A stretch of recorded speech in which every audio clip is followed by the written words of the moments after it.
Welcome to the Romance Fiction Club, where different romance authors come together to share their romance works. If you think our library is missing a romance genre you love, please let us know in the comments. We will do our best to make that content available. Please subscribe to the channel so we can keep creating free audiobooks for you to enjoy. Thank you so much for being with us, and have a wonderful listening. This content is adapted in order to comply with YouTube guidelines. If you wish to access hundreds of romance novels filled with steamy scenes, join the club through the link available in the description. Please like this video and subscribe to our channel, and thank you. Billionaire Matchmaking, a billionaire romance, written by Andy Wayne, a USA Today bestselling author. Chapter 1. The sleek black town car glided to a stop outside the elegant brownstone that housed Hearts in Harmony. Thalia Moreau stepped out, immediately commanding attention with her impeccable style and polished confidence. Her pencil skirt and blazer were tailored to perfection, accentuating her slender frame as she clicked across the sidewalk in stiletto heels. Inside, her assistant Amelia Hart jumped up from her desk, smoothing the fabric of her pastel dress. "Good morning, Miss Moreau," she chirped, handing Thalia her schedule and coffee with eager admiration. "Morning, Amelia," Thalia responded briskly, striding past. Her heels clacked a staccato beat across the marble floors as she headed for her office. Amelia scrambled to keep up, clipboard clutched tightly to her chest. Thalia's thoughts wandered as she walked, considering the client interview she had scheduled today. It was imperative each match hold up to her lofty standards.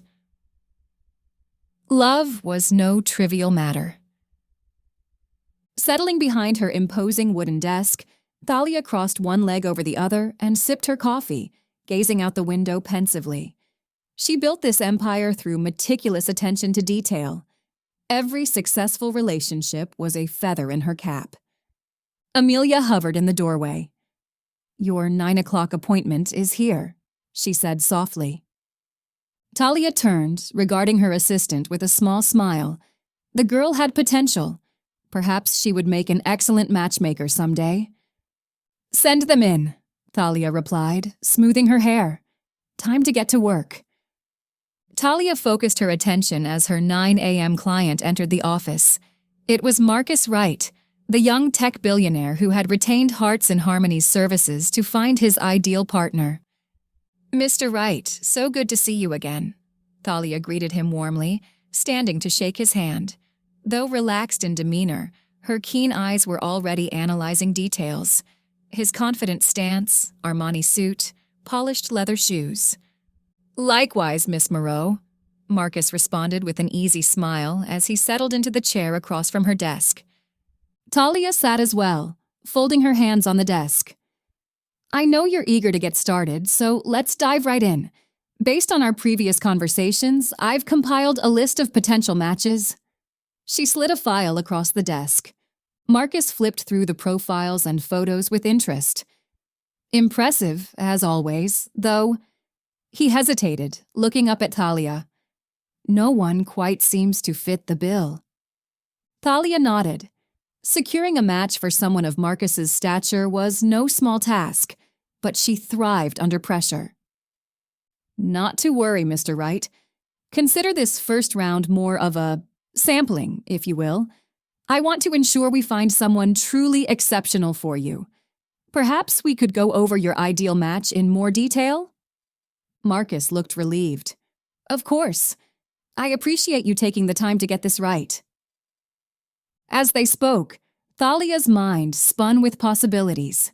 She would move heaven and earth to secure the perfect partner for Marcus.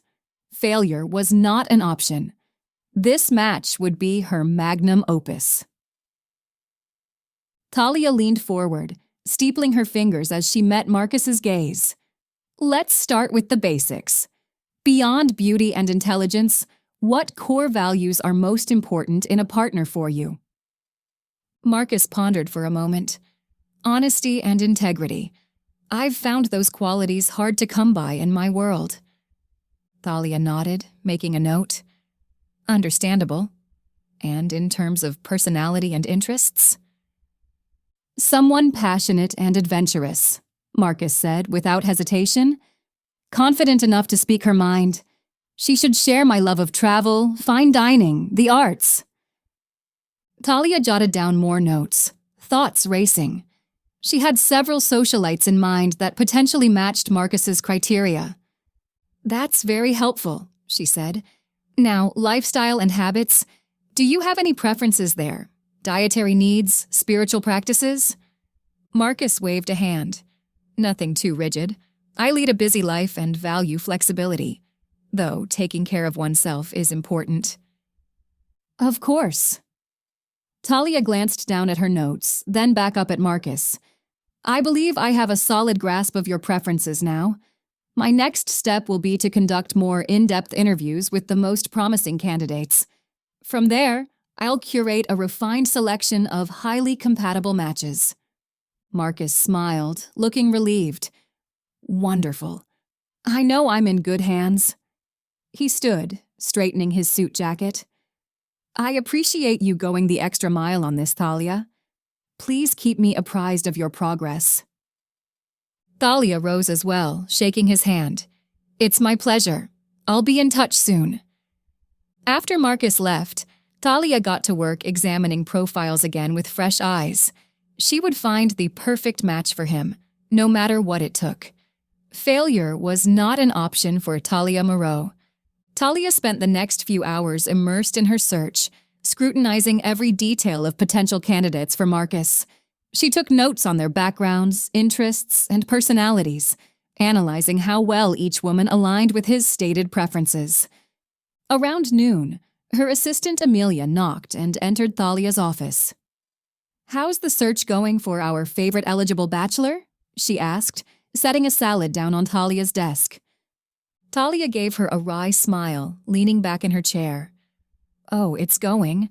I have several promising options, but no one's jumped out as the perfect fit yet. You'll find her, Amelia said confidently. No one can match your eye for compatibility. Thalia shrugged, a crease of doubt on her brow.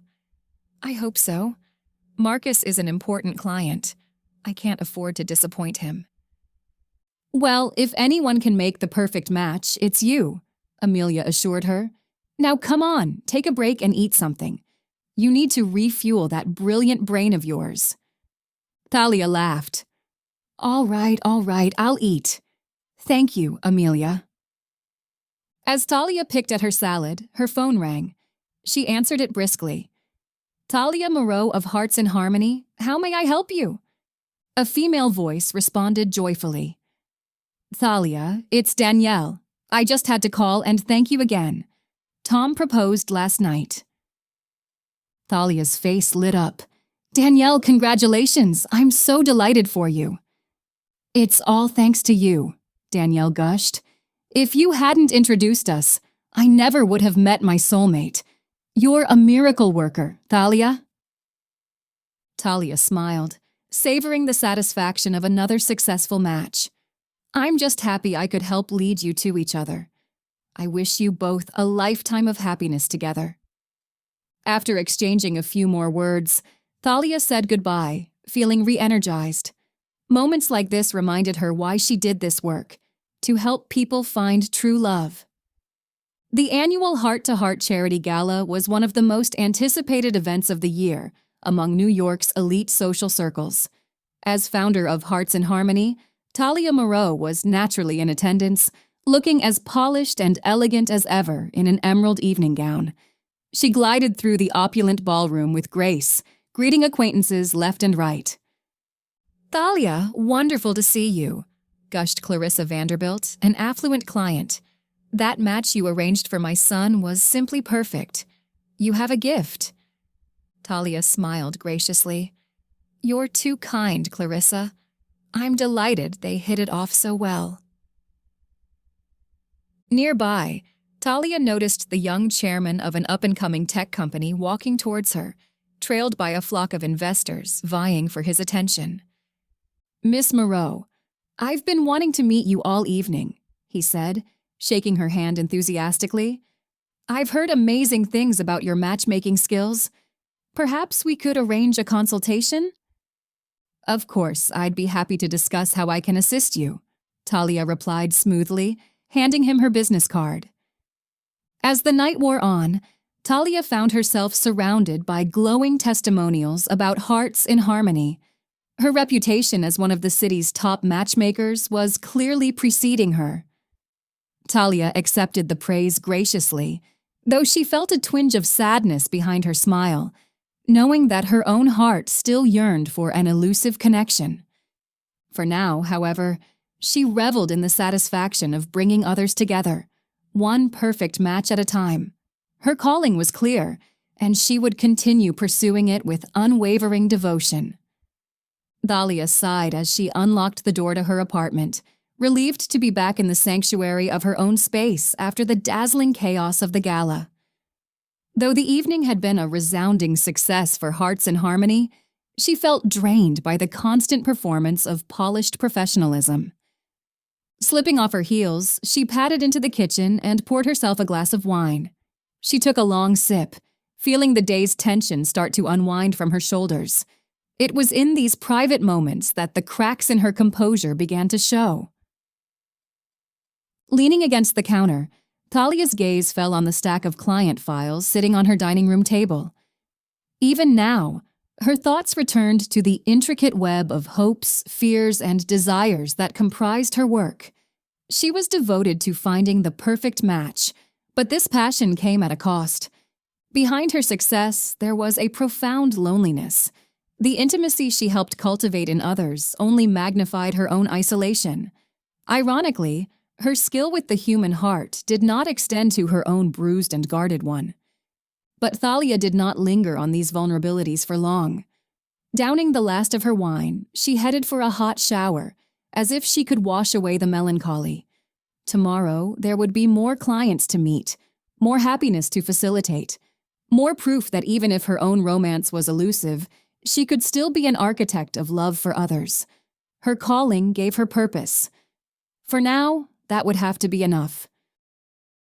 Chapter 2. The sleek black Mercedes purred to a stop at the curb, and Orson Blackwood stepped out onto the red carpet with a confident stride.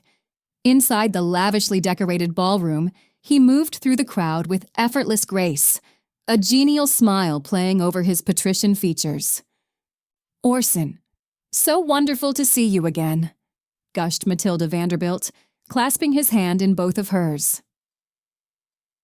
Orson met her gaze warmly, murmuring polite greetings as his eyes roved over the other guests. He felt the familiar thrill of being the center of attention, these powerful people hanging on his every word. This was his stage, and he intended to put on a show.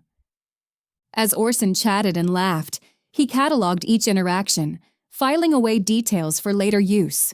The fluttering pulse in the debutante's wrist when she met his eyes, the flush in the diplomat's cheeks when Orson remembered his daughter's name.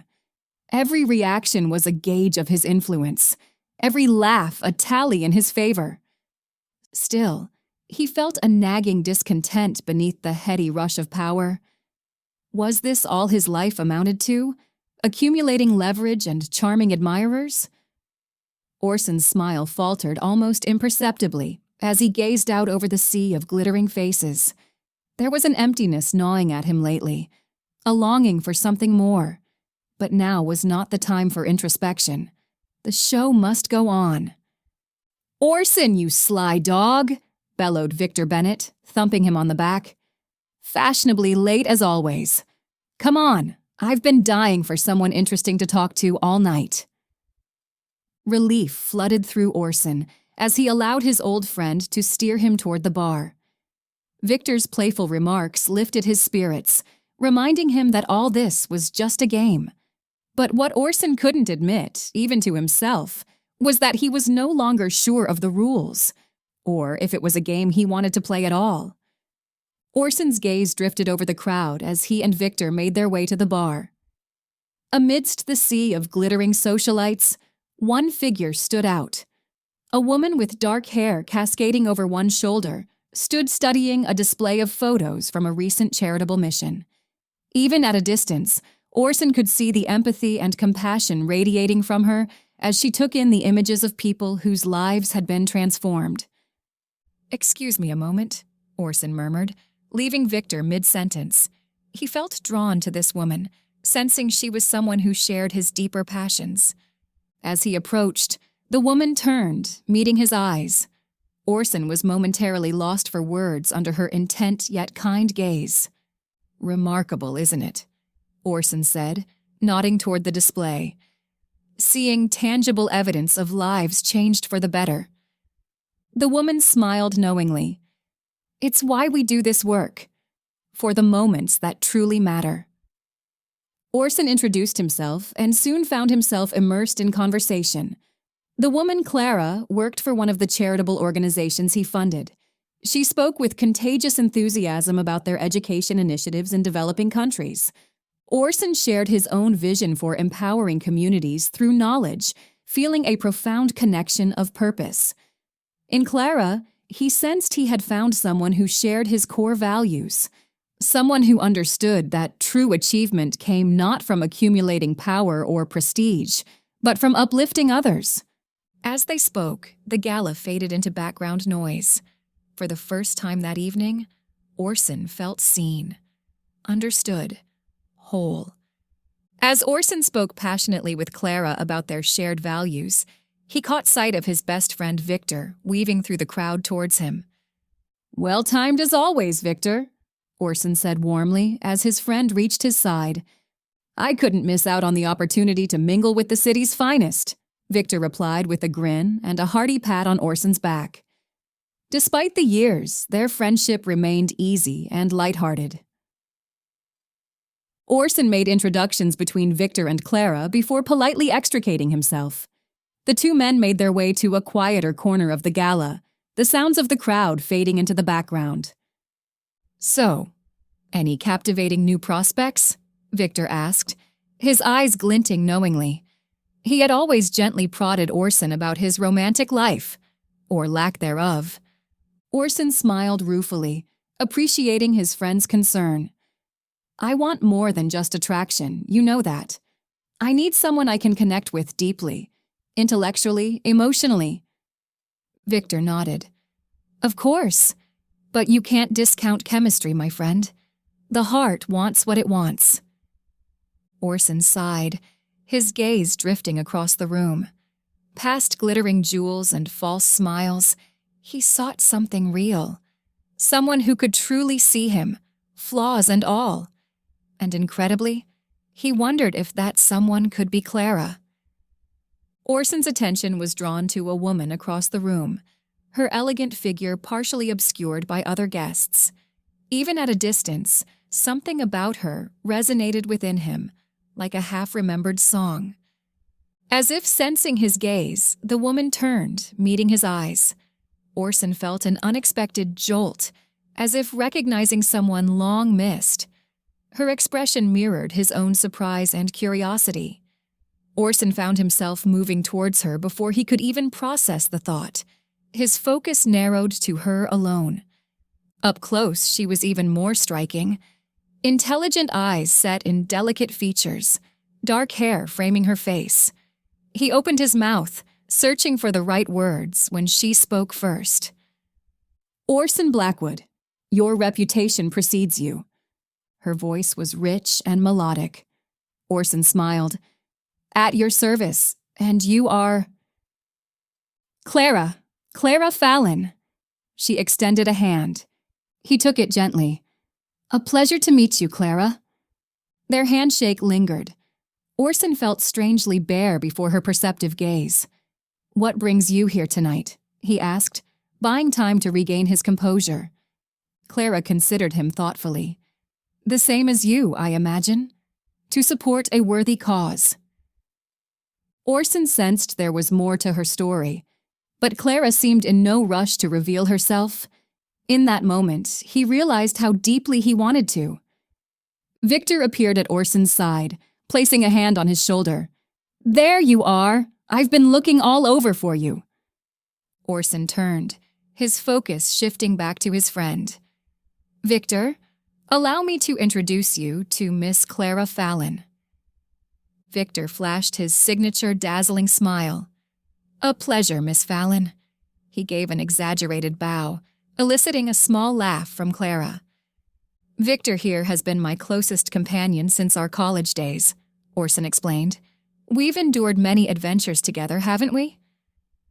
"Endured is certainly one word for it," Victor said wryly. He launched into a humorous recollection of a weekend road trip gone awry, leaving Clara grinning. Orson felt himself relaxing, the easy dynamic with his friend familiar ground. Yet his awareness of Clara's presence never fully diminished. As Victor segued into another amusing anecdote, Orson's gaze met Clara's. Her eyes glinted with quiet humor and intelligence. He wondered what she thought of his world, so different from her own. When Victor finally paused for breath, Clara spoke up. "Well, Victor, you certainly know how to spin a good yarn." "It's a gift and a curse," Victor replied. "One I've had to endure for many years," Orson added jokingly.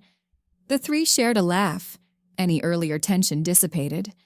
Yet Orson sensed Clara's curiosity about him lingered beneath the surface, and his own intrigue with her had only deepened. He hoped their paths would cross again.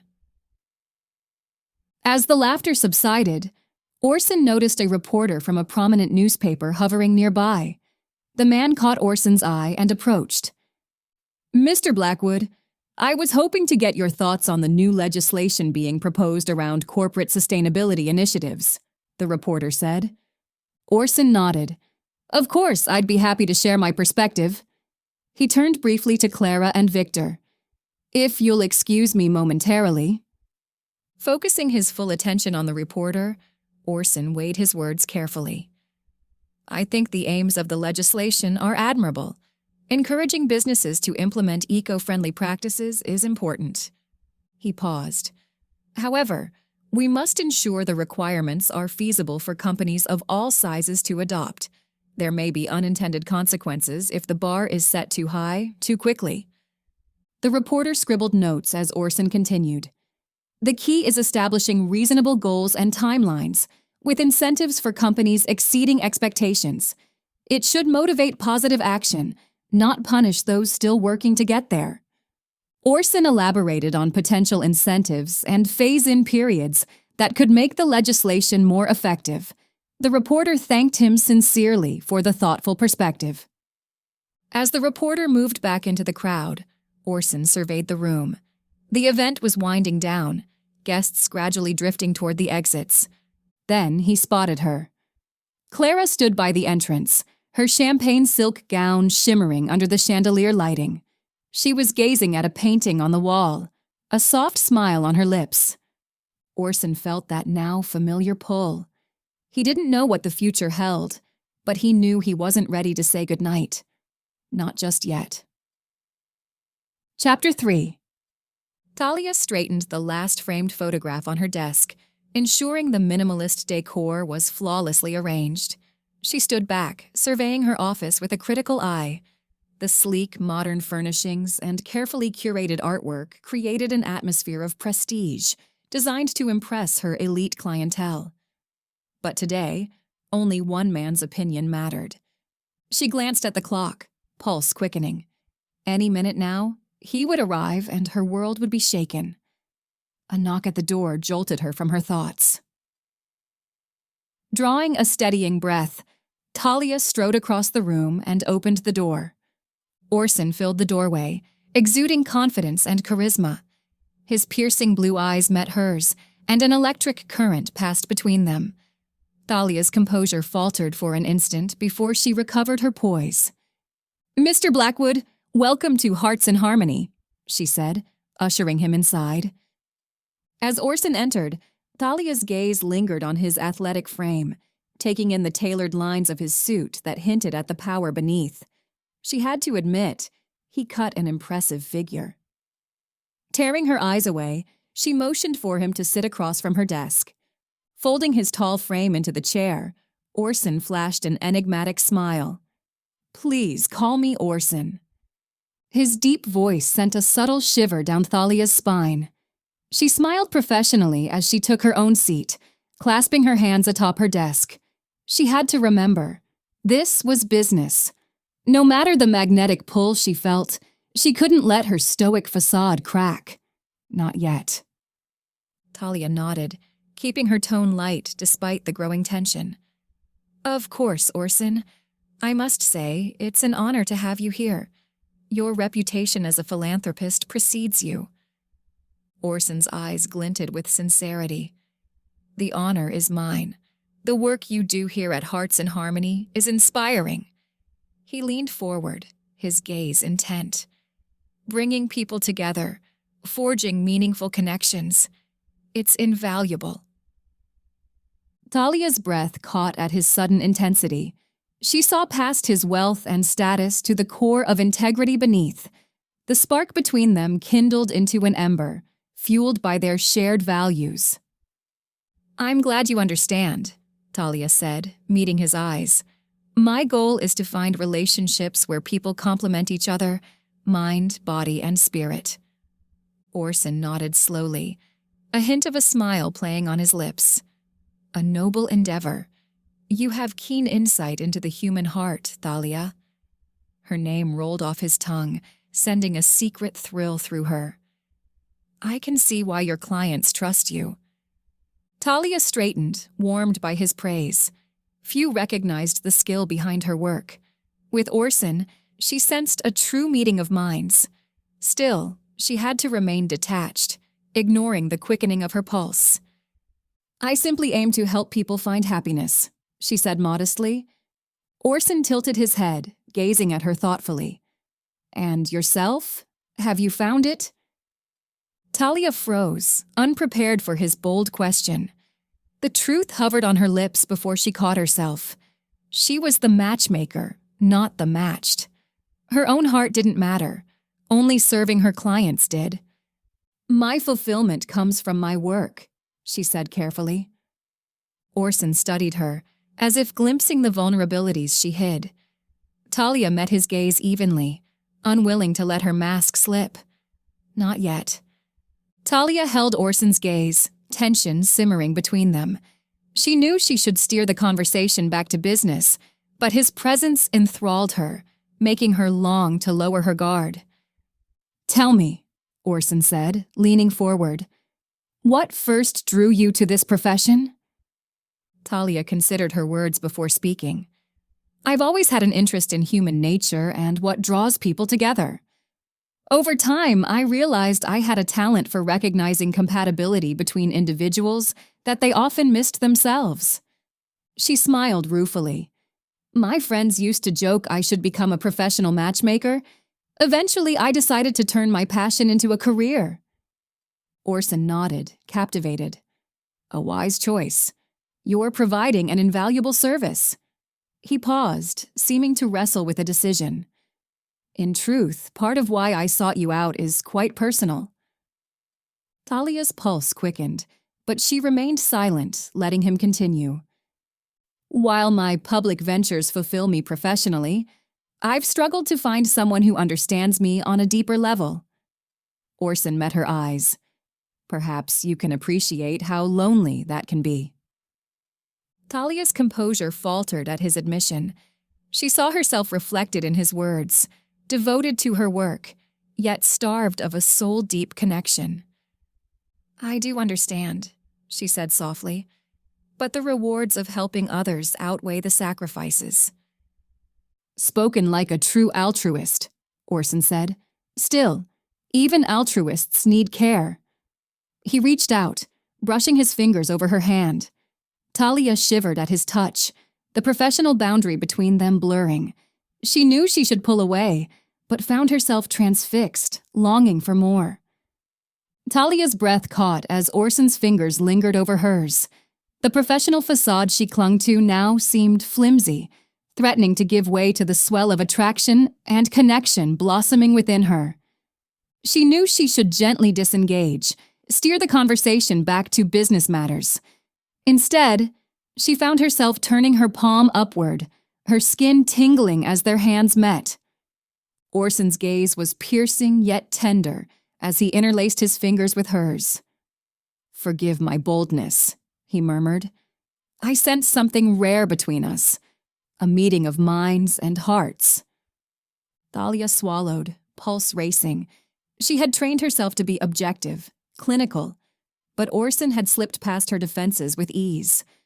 Boldness requires no forgiveness when two souls recognize their likeness in one another, she replied, the words escaping before she could censor them. Orson's eyes crinkled with pleasure at her admission. Just so. He gave her hand a gentle squeeze. Might we continue this conversation over dinner tonight? Thalia knew she should politely demur, keep their association professional. But the temptation of intimacy, so long denied, overpowered her reason. This man saw and understood her. What harm was there in exploring that further? I would like that, she breathed. Orson's smile was radiant as he leaned in closer. The air between them shimmered with burgeoning possibility. Thalia took a deep breath as she organized her thoughts. This was uncharted territory for her. Never before had she allowed a client to slip past the professional barriers she had so carefully constructed. Yet something in Orson's keen intellect and philosophical nature resonated deeply within her in a way she could not ignore. She lifted her gaze to meet his, resolve strengthening her poise even as anticipation quickened her pulse. While my role is to facilitate connections for others, I confess the principles behind my work are quite personal. Orson nodded, his expression open and attentive. Thalia continued, I believe lasting fulfillment stems from a true meeting of minds and spirits. My goal is to enable those meaningful unions. She went on to detail her methods, the psychological assessments, the custom-tailored match plans, the post-introduction support.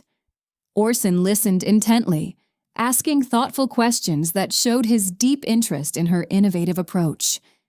Thalia found herself speaking with more passion than she had intended, her typical reserved demeanor giving way to enthusiasm.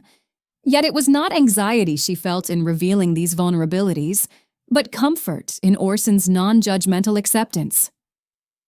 Their conversation flowed effortlessly, two philosophical minds exploring concepts of human connection, unhindered by artifice or pretense. In Orson's eyes, Thalia glimpsed the understanding she had so longed for. Here was someone who truly saw her. Thalia paused, gathering her thoughts. She knew the next step was crucial, bridging from abstract concepts to practical application. I sense in you a desire for a partner who can engage with your intellectual depths, while also sharing your dedication to humanitarian ideals, she said, meeting Orson's gaze directly. My work could help manifest this, if you wished it.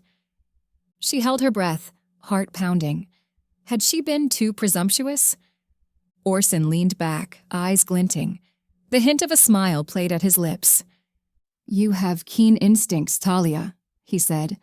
I'm impressed by how you've come to understand me in such a short time. Thalia exhaled in relief, maintaining her poise. I aim to quickly comprehend my clients' core selves, she replied smoothly. Inside, she marveled at the unique connection she felt with this fascinating, complex man. The air hummed between them. Well, consider me intrigued by your abilities, said Orson. Perhaps we could discuss further then? Thalia's pulse leapt, though she kept her expression neutral. I would be delighted. Their eyes locked, spirits resonating in perfect harmony. Thalia knew she had found someone exceptional, in both her professional and personal realms. The possibilities unfolding thrilled her. She gave Orson a demure smile. Shall we begin? Thalia's composure faltered as she met Orson's intense gaze. Her heart pounded erratically, a blush rising to her cheeks. She was momentarily stunned by the depth of her visceral attraction to this man. Quickly regaining her professionalism, she smoothed her features into a polite smile. My apologies. I lost my train of thought for a moment. Orson's eyes crinkled knowingly. It's quite all right. These things happen. An undercurrent of tension hummed between them. Thalia cleared her throat delicately. Now, where were we? Ah, yes, perhaps we could arrange a meeting to further discuss. She trailed off as Orson leaned forward, his knee brushing hers. Her breath caught at the contact. "Focus," she scolded herself. "I believe what we both desire has already been conveyed," Orson murmured, his voice low. Thalia met his meaningful look, heart racing. She wanted to deny it, to pull away, but she was drawn to him like a moth to a flame. "Orson," she began hesitantly. He took her hand, gently caressing it. "Some connections cannot be ignored, yes?" She nodded slowly, pulse thrumming. Professional boundaries blurred as she gave in to her longing. Their lips met in a soft, perfect kiss. All thoughts faded away, except the feel of Orson's arms around her. For this one moment, she embraced the passion between them. Consequences be damned. Chapter 4. The ticking of the antique clock on the wall echoed loudly in the tense silence of the office. Thalia sat rigidly at her desk, her gaze fixed on the open client file in front of her, but not really seeing the words on the page. Across from her, Amelia perched on the edge of the leather chair, eyes downcast as she pretended to study her tablet. The air was thick with unspoken words that hung heavily between them. Thalia's fingers curled into fists, crinkling the edges of the file. She could no longer bear the suffocating quiet. Slamming the file shut, she fixed Amelia with a piercing stare. "I can't keep ignoring this," she said sharply. "You've been walking on eggshells around me for days. If you have something to say, just say it." Amelia looked up, meeting Thalia's challenging gaze with a troubled one of her own. She hesitated, weighing her words carefully before responding. "I'm worried about you, Thalia," she began gently. "Some of your recent decisions regarding the clients, they seem unlike you. I know you want what's best for the business, but—" "I know exactly what's best," Thalia interjected, her voice like steel. "I built this company from the ground up. You think I'd risk everything I've worked for?" Amelia held Thalia's stare evenly. "Of course not.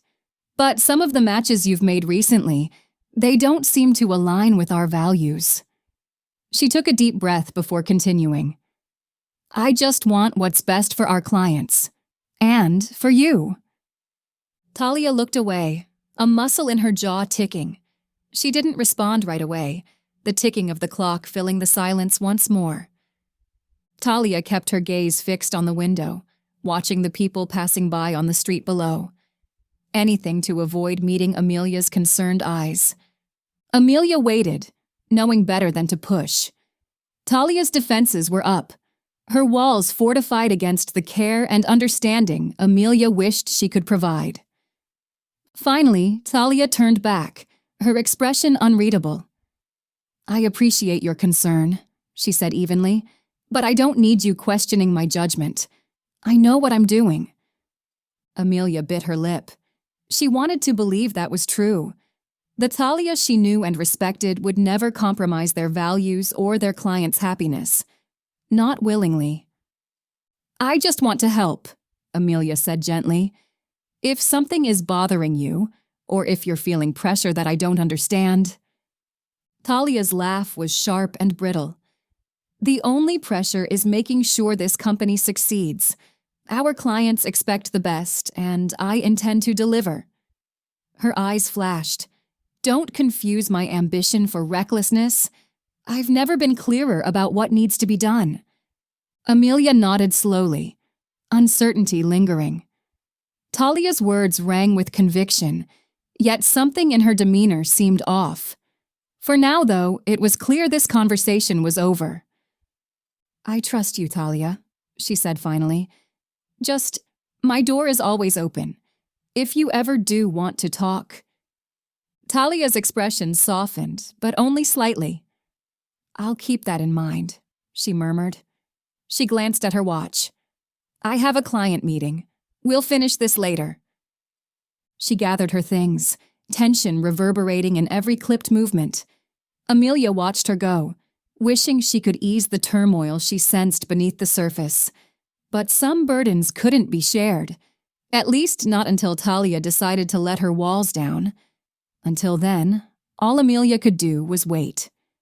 Amelia waited in the office, tidying up papers and files to keep her hands busy, but her mind kept drifting, replaying her conversation with Thalia.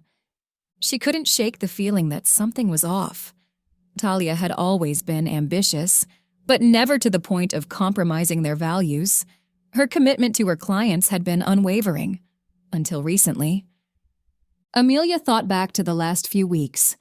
The exclusive events Thalia had hosted, bringing together elite clients used to getting their way. The subtle tweaking of their pairing algorithms, prioritizing status and wealth above compatibility. Thalia insisting these changes would attract more upscale clients. Amelia understood wanting the agency to succeed, but not at the expense of integrity. Not when it meant misleading vulnerable clients seeking love. The sound of footsteps jarred Amelia from her thoughts. She looked up to see Thalia sweep into the office, avoiding eye contact. The conversation wasn't over yet. "Thalia." Amelia kept her voice gentle but firm. "We need to discuss this further." Thalia tensed, her mask of confidence slipping. "There's nothing more to discuss. I told you, I know what I'm doing." "Do you?" Amelia pressed on carefully. "Because some of your recent actions seem more focused on status than finding real compatibility." Thalia crossed her arms. "Attracting elite clients is part of being successful. I won't apologize for having high standards." "High standards don't have to mean compromising values," Amelia said. "Our clients trust us. If we mislead them just to make matches that look good on paper, we could ruin our reputation." Thalia faltered, the truth in Amelia's words hitting their mark. For a moment, her facade cracked, revealing hints of the vulnerability beneath. The ambition, the need for control, the fear of failure, all coming from a place of deeper insecurity. "I just wanted what was best for the agency," she admitted softly. "For our clients. I thought I could do it all perfectly, keep everything balanced." She trailed off. The weight of her ambitions pressed down, yet now she saw how they had distorted her vision, blinding her to what mattered most: integrity, compassion, trust, the values Amelia embodied so effortlessly. With a deep breath, Thalia met Amelia's gaze. "You're right. I lost my way. But together, we can make this right again." The admission lifted the tension from the room. Amelia squeezed Thalia's hand, relief and empathy mingling. "We will," she said with certainty. "One step at a time." Thalia managed a small, grateful smile. With Amelia's compassion as her guide, she felt hope and knew she would find her way again. Amelia gazed at Thalia, seeing the conflict behind her eyes. She knew this was difficult for her friend, whose ambitions had driven her to compromise her integrity. "I know your intentions were good," Amelia said gently, "but we have to think about how this could hurt our clients and our reputation." Thalia glanced away, turmoil swirling within. Amelia was right. She had gotten caught up in trying to orchestrate perfect matches without considering the consequences. "I just wanted the best for everyone," Thalia said, her voice strained. "But I see now, my actions could damage what we've built." She met Amelia's eyes, vulnerability cracking through her polished exterior. "I don't know how to fix this," Thalia admitted, "but I want to make things right." Amelia gave an encouraging smile. "Together, we'll find a way," she assured. "I'll help you however I can. The important thing is we maintain our integrity. It's the foundation of everything we do." Thalia nodded, resolve growing within. She would make the necessary amends. "You're right," she said. "Our clients' trust comes first. I lost sight of that, but no more." A weight seemed to lift from Thalia's shoulders. Righting her wrongs was never easy. She took a deep breath, composing herself. The familiar mask of professionalism settled over her features as she met Amelia's gaze. "Thank you for your counsel," she said formally. "It was a lapse in judgment on my part. I let ambition cloud my objectivity." She clasped her hands, manicured nails pressing into her skin. "Our clients expect discretion and integrity from Hearts in Harmony. I must maintain our reputation." Amelia nodded, relieved. She had gotten through to her friend. Thalia grimaced slightly, yet did not shy away from the task ahead. Amelia smiled, pride for her friend swelling within. Thalia's strength and poise had returned. Hearts in Harmony's reputation would not be compromised. Amelia smiled warmly, placing a reassuring hand on Thalia's arm. "I have the utmost confidence in your ability to keep making it right," she said gently. Thalia nodded, a glimmer of gratitude in her eyes. Taking a deep breath, she switched into professional mode, her shoulders squaring. "First, we need to draft an update to our guidelines," Thalia began decisively. "It must be conveyed with sincerity, outlining the actions we will take to rectify the situation and prevent such missteps going forward." She strode over to her desk, heels clicking authoritatively against the marble floors. Amelia followed, grabbing a notepad and pen, prepared to take diligent notes. Thalia's brows furrowed in concentration as she began dictating the statement.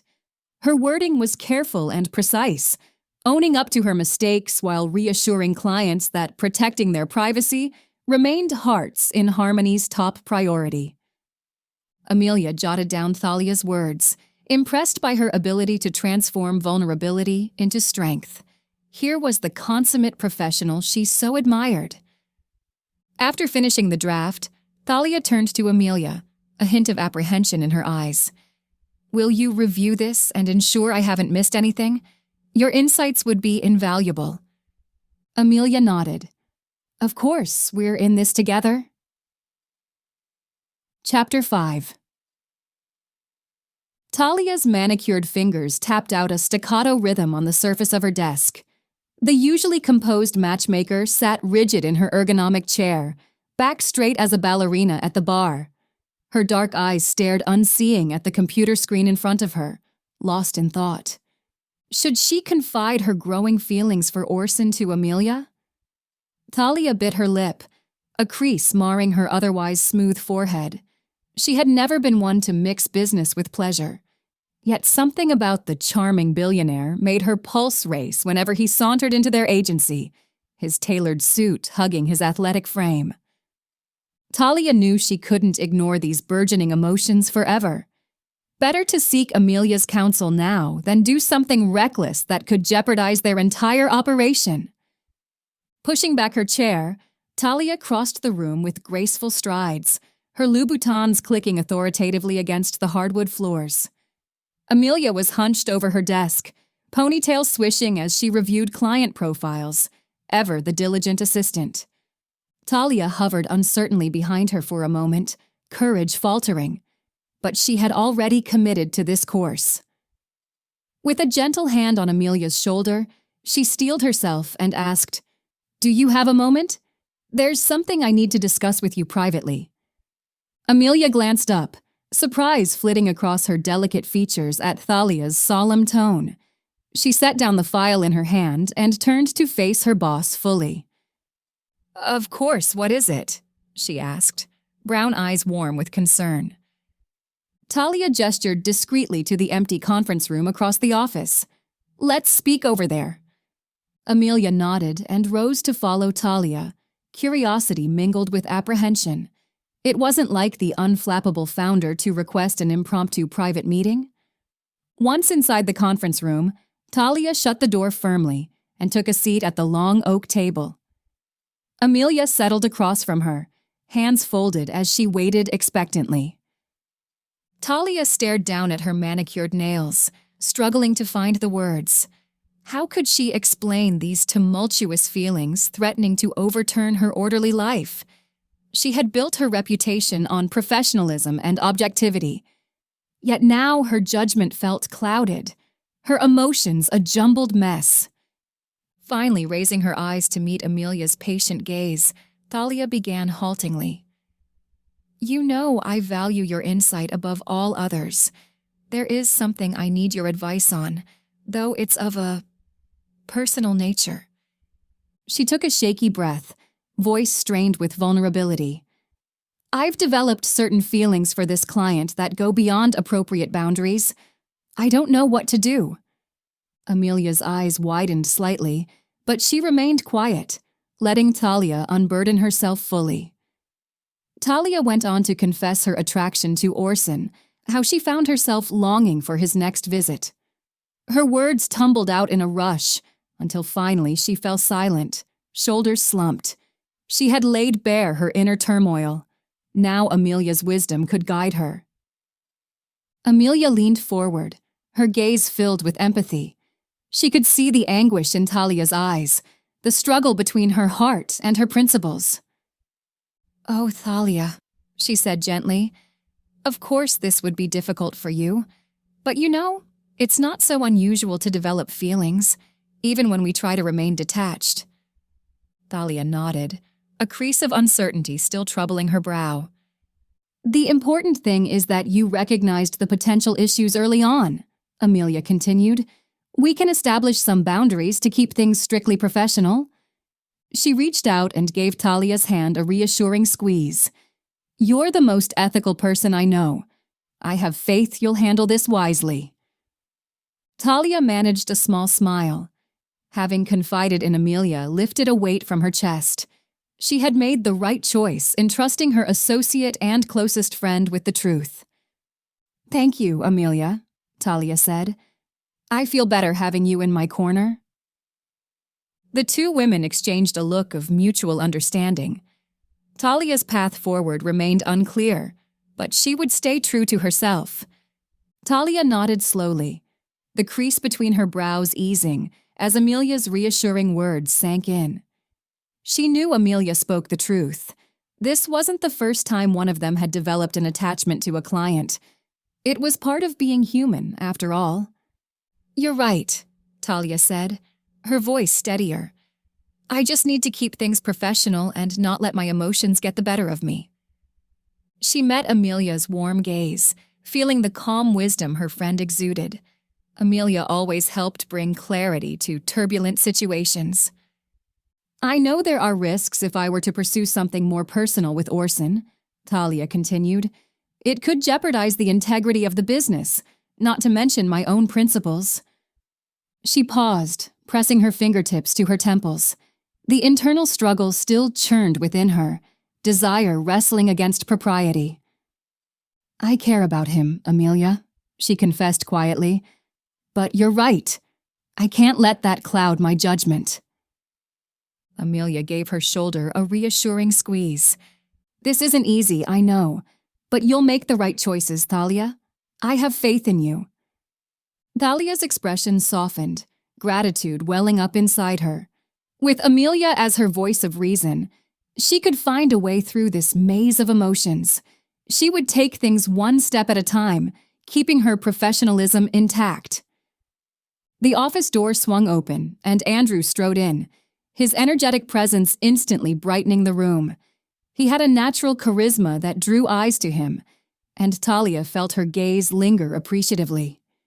Noticing the two women deep in serious conversation, Andrew approached with a playful grin. Why the long faces, ladies? Someone die? Thalia rolled her eyes, a hint of a smile playing on her lips. Very sensitive, Andrew. We're just discussing a professional matter. Andrew nodded, his expression growing more solemn. For all his boyish charm, he had a knack for reading people. Everything okay? He asked gently.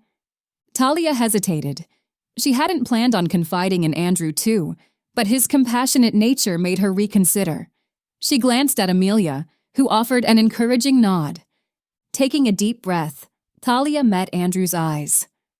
I've been struggling with my feelings for a client, she began slowly. It goes against my own rules, but I can't seem to help it. She went on to explain the situation, Andrew listening intently. His focus never wavered, his eyes filled with empathy. When she finished, he stepped forward and rested a hand on her shoulder. "I know it's not easy, but you're strong enough to do the right thing," he said. "That's why you created those rules in the first place, to protect yourself and the business." Thalia exhaled, tension leaving her body. She knew Andrew was right. She had established those rules for good reason. As a professional matchmaker, her integrity mattered more than any fleeting attraction. "You're absolutely right," she affirmed. "I created those guidelines to uphold the credibility of Hearts in Harmony, not to be tossed aside on a whim." She met Andrew's gaze, then Amelia's, gratitude shining in her eyes. Having confided in them lifted a weight from her shoulders. "My commitment is to our clients and their happiness, not my own impulses," Thalia continued. "This agency's reputation depends on maintaining proper boundaries." Amelia smiled warmly, pride in her friend evident. "That kind of integrity is what makes you an exceptional matchmaker," she said. Andrew squeezed Thalia's shoulder reassuringly. "We've got your back, no matter what," he promised. "That's what friends are for." Thalia pulled them both into a hug, the warmth of their support washing over her. She had weathered worse storms than this. With Amelia and Andrew's unwavering friendship, she could navigate any turbulence life threw her way. Thalia pulled back from the embrace, a soft smile touching her lips.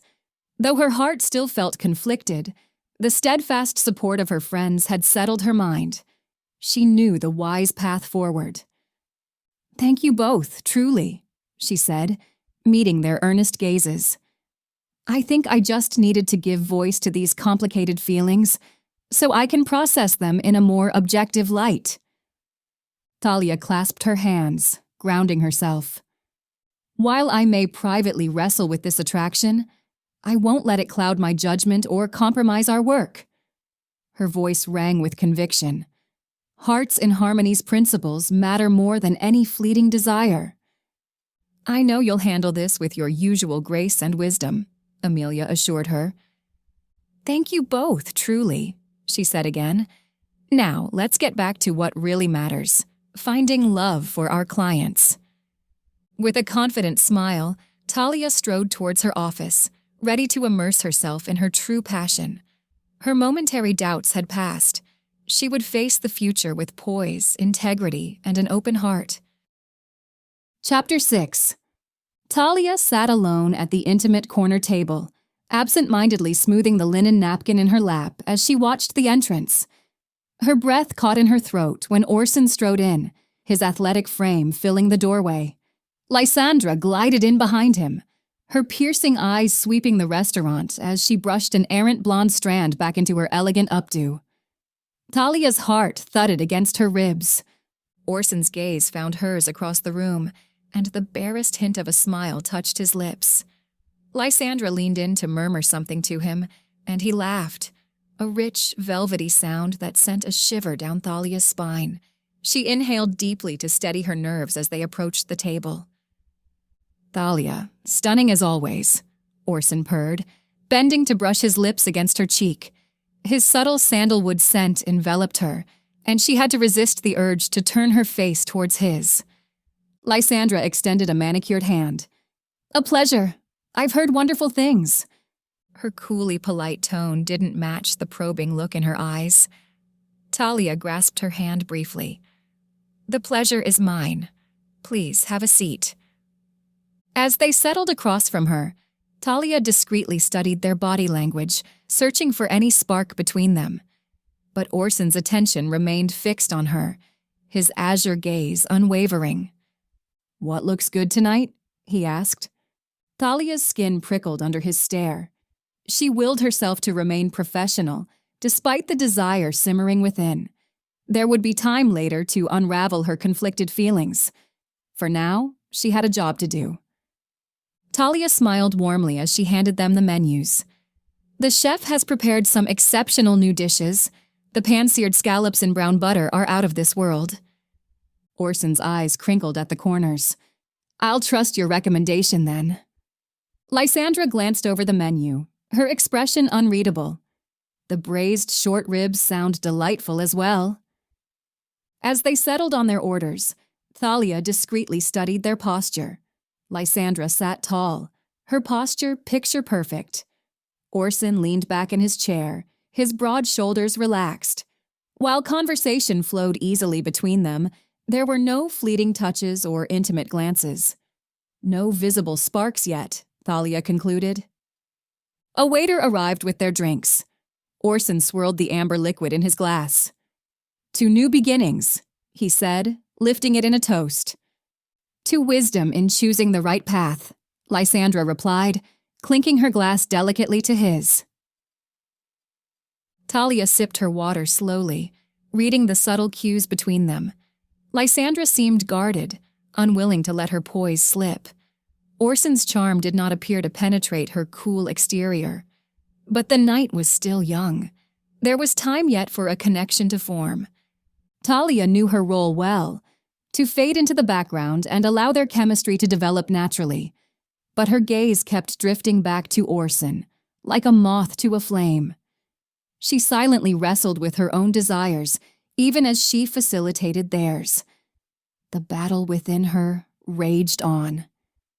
Thalia took a deep breath to steady herself as she watched Orson engage Lysandra in conversation.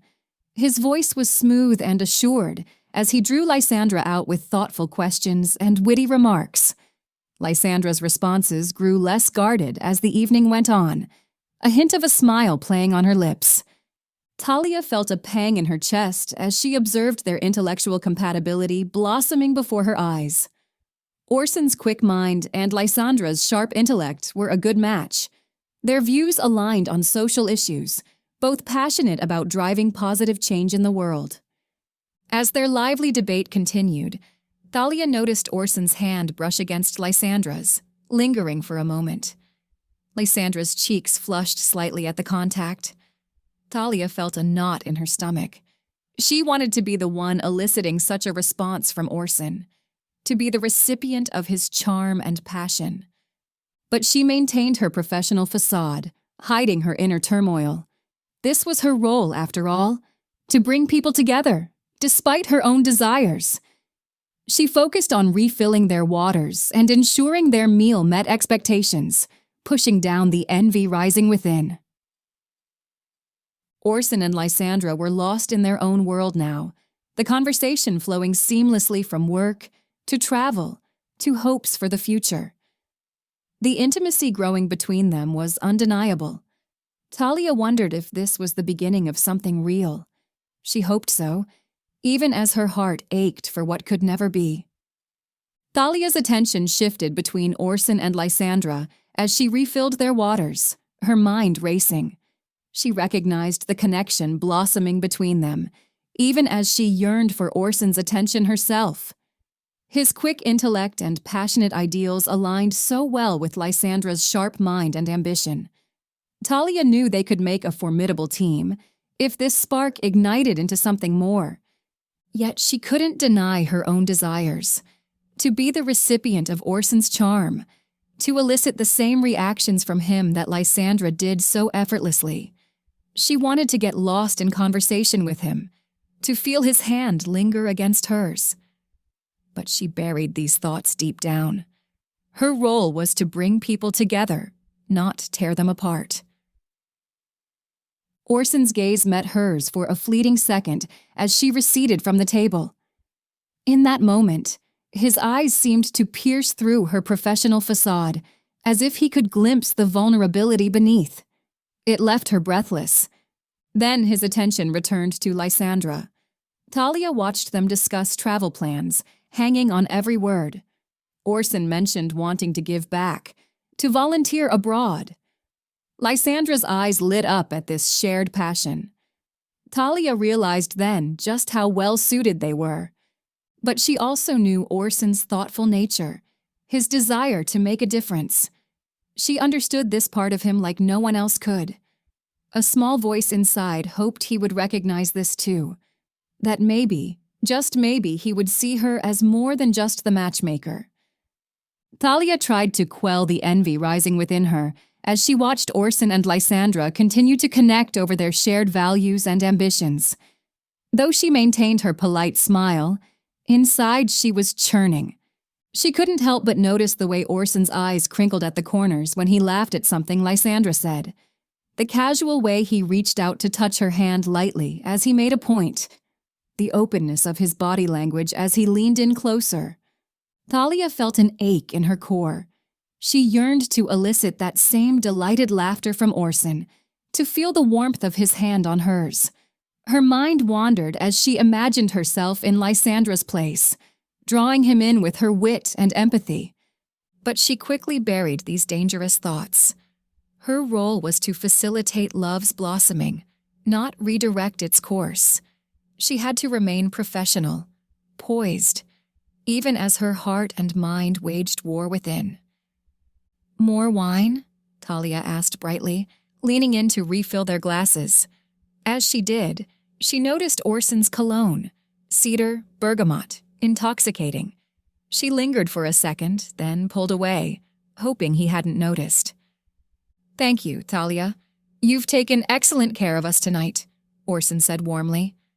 Thalia's breath caught. "Of course, it's my pleasure."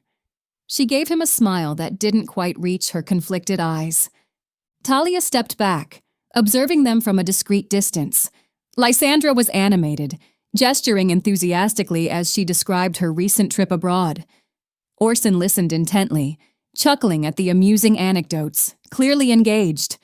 Yet his gaze kept drifting, almost imperceptibly, back towards Thalia. She noticed how his eyes seemed to linger on her face as she refilled their waters, how he angled his body ever so slightly in her direction when she came around to check on them. Thalia's pulse quickened. Could he be feeling the same magnetic pull? She thought back to their first meeting, the instant rapport they'd shared, the late nights talking for hours in his study, the way he always seemed to see straight into her soul.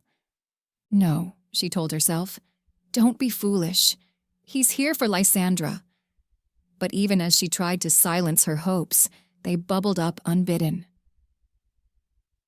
The evening was winding down. Lysandra excused herself to the restroom. It was just the two of them now. "Thalia." She turned. He was gazing at her intently. Her breath caught in her throat. "Yes, Orson?" He seemed to be struggling for words. "Thank you. For everything." Thalia's pulse pounded in her ears. "Of course," she managed. Their eyes locked, the air between them suddenly electric. Just then, Lysandra returned, and the moment passed, but something imperceptible had shifted. Thalia knew that things would never be the same. Chapter 7. At the social event held by New York City billionaires, Thalia moved through the crowded ballroom with practiced grace, exchanging pleasantries and flashing polished smiles as she went. Her emerald evening gown swept across the marble floor, the jeweled bodice catching the light. "Miss Moreau, your agency arranged my daughter's wedding last spring. We were thrilled with the results," gushed a dignified gentleman in a tuxedo. "How delightful to hear. I'm so pleased we could make their special day a success," Thalia replied warmly. Inside, she allowed herself a moment of satisfaction. Another happy client for Hearts in Harmony. As Thalia circulated, her gaze drifted across the glittering room, searching. Then she saw him. Orson Blackwood had just entered, and the very air seemed charged by his presence. His tall frame exuded a powerful magnetism that drew eyes like moths to a flame. Thalia watched, mesmerized, as Orson moved through the crowd. His piercing blue eyes and sharp features lent him an air of intense sophistication. Thalia's breath caught in her throat. A frisson of anticipation tingled down her spine. She had to speak with him, but nerves fluttered in her stomach. Steeling herself, Thalia glided across the floor. This was her chance. She would not let it slip away. Thalia angled her path towards Orson, appearing to nonchalantly meander through the crowded ballroom. As she drew nearer, her pulse quickened. What should she say? Her usual charm felt lacking in this moment. Just then, Orson turned and their eyes met across the sea of glittering gowns and smart tuxedos. Thalia's stride faltered briefly as she saw recognition flare in his intense blue gaze. In an instant, the din of the crowd faded away, and there was only the two of them suspended in this charged moment. Thalia saw her own surprise and vulnerability reflected back in Orson's eyes. She realized they were both affected by this unexpected encounter. Gathering her courage, Thalia closed the final distance between them. "Mr. Blackwood, fancy seeing you here this evening," Thalia said, hoping her tone sounded light despite the anticipation coiling within. "Miss Moreau, the pleasure is mine," Orson replied, a hint of a smile playing on his lips. His voice was rich and melodic to her ears. Thalia knew she had only seconds to steer the conversation where she needed it to go. She would likely have only one chance to broach the subject of Lysandra. Thalia's stomach twisted with unease. She had never lost her composure with a client before. Why should Orson unravel her so? Taking a slow breath to steady her nerves, Thalia met Orson's gaze directly. "I couldn't help but notice you arrived alone tonight. Is Lysandra otherwise engaged?" There. The question hung between them, weighted with deeper meaning. Thalia clasped her hands tightly to keep them from trembling. She watched Orson closely, anxious to gauge his reaction. Orson's expression softened as he regarded Thalia. He seemed to sense the vulnerability behind her pointed question. "Lysandra is no longer someone I spend my time with," Orson said gently. "We parted ways amicably a few days ago." Thalia felt a rush of relief at his words, the tight coil in her stomach loosening. But close on its heels came a surge of irrational anger. How dare this man affect her so deeply when he had clearly been intimate with other women before her? She averted her gaze, struggling to rein in the tempest of emotions Orson elicited in her. She was a professional, she reminded herself, and yet she couldn't deny the magnetic pull between them. Orson stepped closer, his hand coming up to lightly touch her arm. Thalia tensed at the contact. "Forgive me if my past caused you distress. Know that you alone command my full attention now," Orson murmured. Thalia slowly looked up at him again, startled by the sincerity in his voice. His piercing blue eyes bored into hers, and she felt laid bare before him. Here was a man who seemed to see through to her core. Could she trust him with the fragile hope blooming inside her? Thalia studied Orson, trying to discern his intentions. Beneath her polished exterior, she was in turmoil. She prided herself on remaining detached and composed when assessing clients. Yet with Orson, her professional facade threatened to crack. She subtly adjusted her posture, standing taller and squaring her shoulders.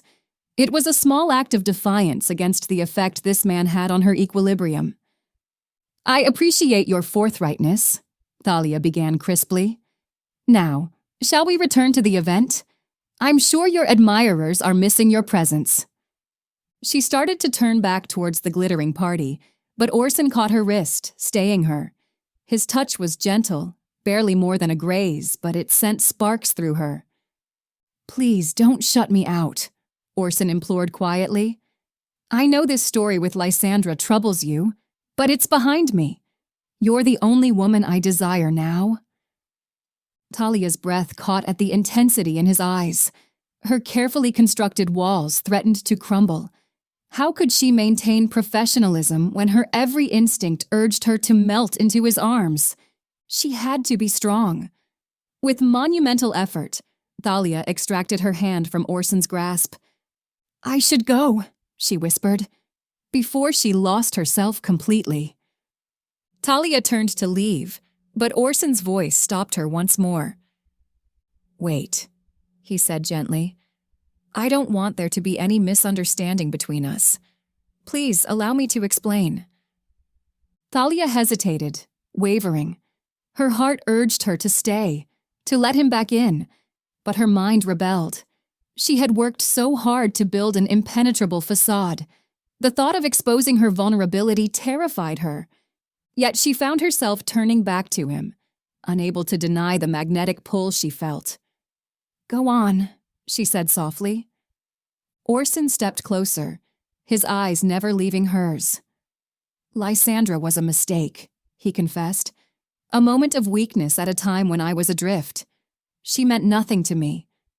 He reached out, brushing a strand of hair from Thalia's cheek. "You are the only woman I want now, the only one I see." Thalia's breath grew ragged, her composure slipping. To hear him dismiss Lysandra so callously stoked the flames of her jealousy. Yet his touch, his words, they promised something deeper, something real. She swayed toward him, drawn like a moth to his flame. But at the last moment, she caught herself. Now was not the time to let desire overrule reason. "I should find you a match," she managed. "Someone worthy of you." It was her job, after all, even if the thought twisted her heart. Orson studied her intently. "No one could be more worthy than you," he said thickly. "Don't you see that?" Thalia's pulse raced, her thoughts spinning dizzyingly. She had to put distance between them before she surrendered completely. "Please excuse me," she whispered, before turning and slipping away into the crowd, her poise fractured and hopes in turmoil. Thalia hurried through the crowded ballroom, weaving between glittering socialites as her heels clicked across the polished floor. She needed space to breathe, to collect herself after that charged encounter with Orson. His words still echoed in her mind. "You are the only woman I want now, the only one I see." It was everything she had hoped to hear, and yet it terrified her. Because now there could be no more hiding behind professional boundaries. No more pretending she didn't ache for his touch, his love. Thalia stepped out onto a moonlit balcony overlooking the city. The night air was cool against her flushed cheeks. She placed a hand against the railing to steady herself. What was she doing? This went against everything she had built her reputation on. And yet, when she was with Orson, the rest of the world faded away. The sound of footsteps behind her made Thalia turn. Orson stood in the doorway, backlit by the golden glow of the ballroom. "Thalia," he said softly, "don't run from this. From us." He joined her at the railing, leaving no escape. Thalia's heart hammered, her thoughts racing. She had vowed never to get personally involved with a client, but Orson had awoken feelings in her she could no longer deny. Gently, he reached for her hand. This time, she did not pull away. "I know this is complicated," he murmured. "I know you have your doubts, but we cannot let fear keep us apart."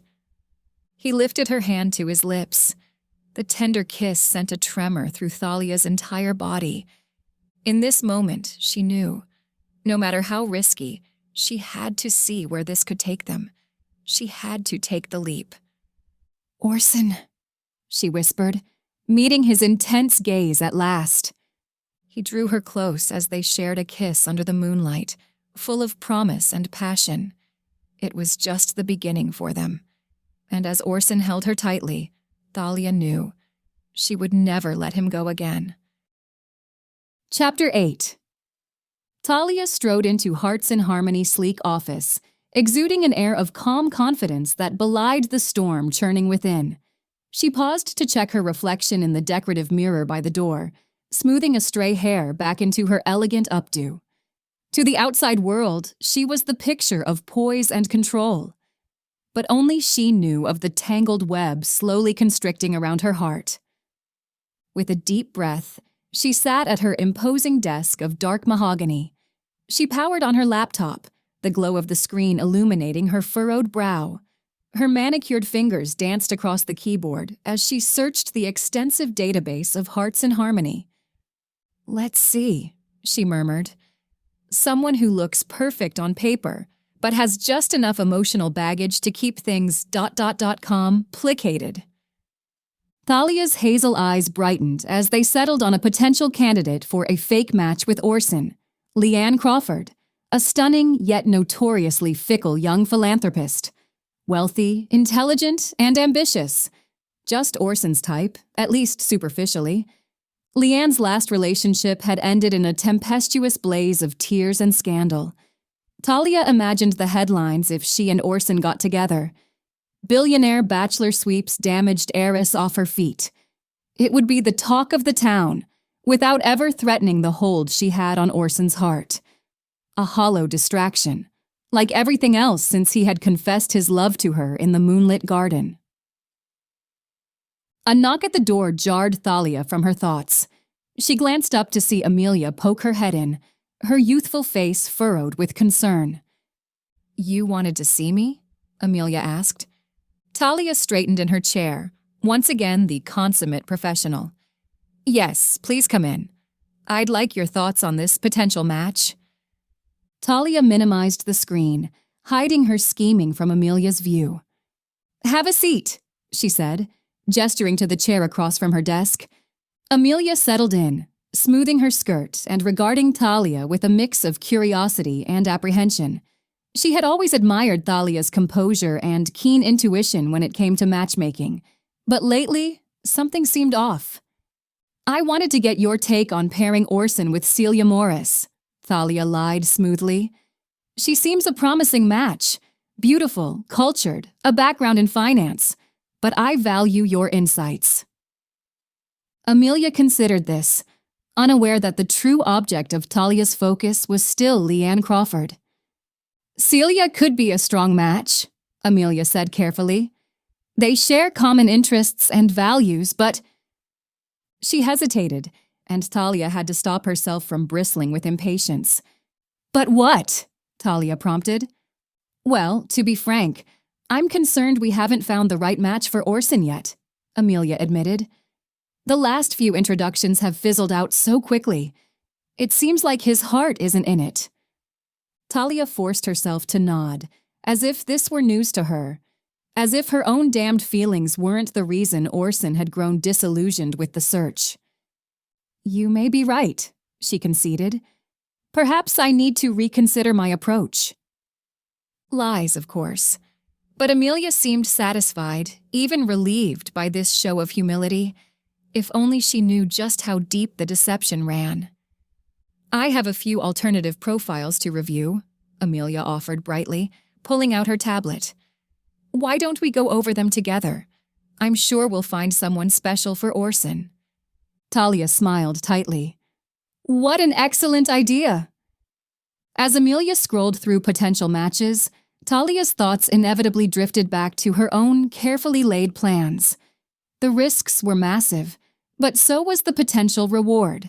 Having Orson without fully losing herself.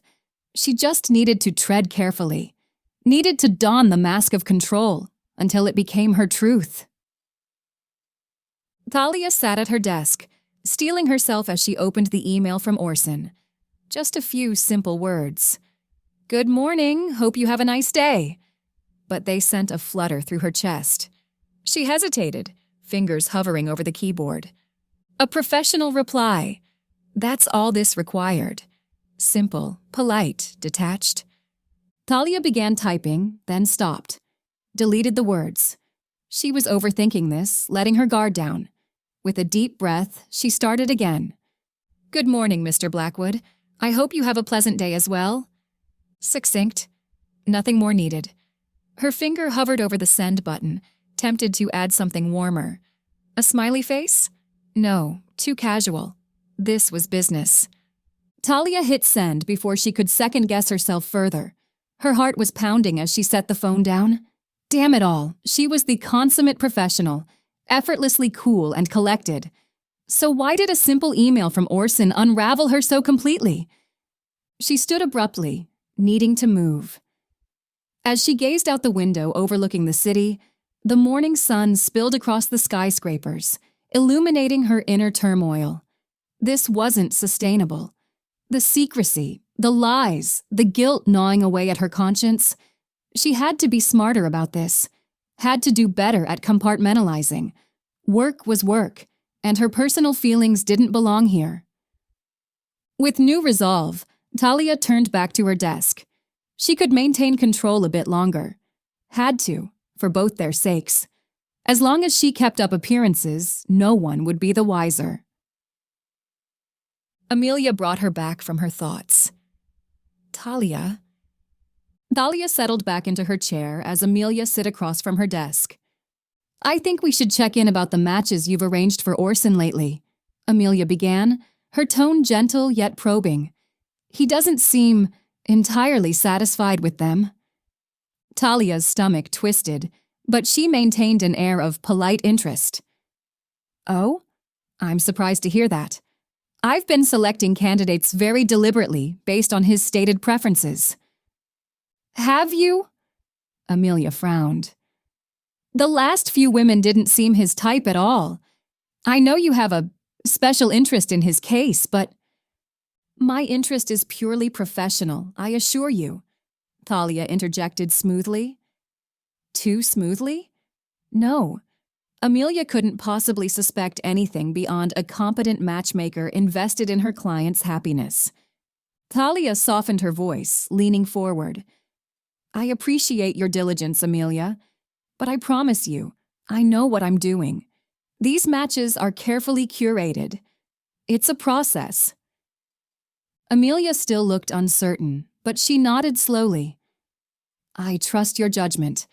I just want what's best for our clients. As do I, Thalia lied. Her phone suddenly rang, saving her from further interrogation. If you'll excuse me, I need to take this call. After Amelia left, Thalia answered the phone, every word calculated to project professionalism. But her doubts crept in. Was Amelia catching on? Could she keep this up much longer? Just as the call ended, Amelia reappeared in the doorway, apologetic. So sorry to interrupt, but I need your expertise with a client. Thalia quickly wrapped up the call, while her conscience screamed at her. She couldn't keep lying, not to Amelia. But the facade wasn't ready to crack yet. Of course, let's check his profile, she said smoothly, determined to maintain control a little while longer. She had come too far to falter now. Thalia skillfully steered the conversation about the client matter back to logistics and details, keeping things focused and professional. Though Amelia's concern still lingered in her expression, Thalia remained composed. This was her realm, the clean precision of matchmaking, devoid of messy emotions. After finalizing their strategy for the client, Amelia made her exit. Alone again, Thalia allowed herself a deep, shaky breath. The weight of deception pressed down on her chest, making it hard to inhale. She closed her eyes, steeling herself. Just a little longer. She had to see this through. Thalia opened her eyes and straightened in her chair. Her expression betrayed nothing as she resumed her work arranging the fake match for Orson. The clicking of her keyboard was steady, precise. Inside, her heart hammered against her ribs. She would not falter. Her reputation, her status, her entire career depended on maintaining perfection. If that meant sacrifice, so be it. Thalia continued typing, jaw clenched. She would not be undone by her own foolish desires. The facade remained intact, for now. Thalia's fingers flew across the keyboard as she finalized the details of the fake match. This woman's profile was flawless on paper. Beautiful, accomplished. Just Orson's type. Thalia knew it was all a lie, a glittering distraction to steer Orson away from the truth. Her breath grew short again, and she paused, pressing a hand to her chest. Doubt crept in as she stared at the falsified profile on the screen. Was she doing the right thing? Orson deserved honesty, even if it ruined everything she'd built. The cursor blinked expectantly. All it would take was one click to send this fabrication that would manipulate Orson's heart. Thalia wavered, finger poised over the mouse. Did she dare deceive the man she wanted just to preserve her reputation? Could she live with the guilt? In the end, the choice was made for her. Before she could decide, her office door flew open. Thalia jumped, heart in her throat as she whirled around. There in the doorway stood Orson. Thalia's composed facade shattered completely. Chapter 9. "Good afternoon, Thalia," Orson's rich voice greeted her. "I have an invitation I think you'll want to see." Thalia steadied herself, refusing to let him fluster her. "Mr. Blackwood, what a pleasant surprise," she responded coolly. He grinned, clearly enjoying her attempt at nonchalance. "Please, call me Orson." He held out an ornate envelope. "I'm hosting a charity gala next weekend.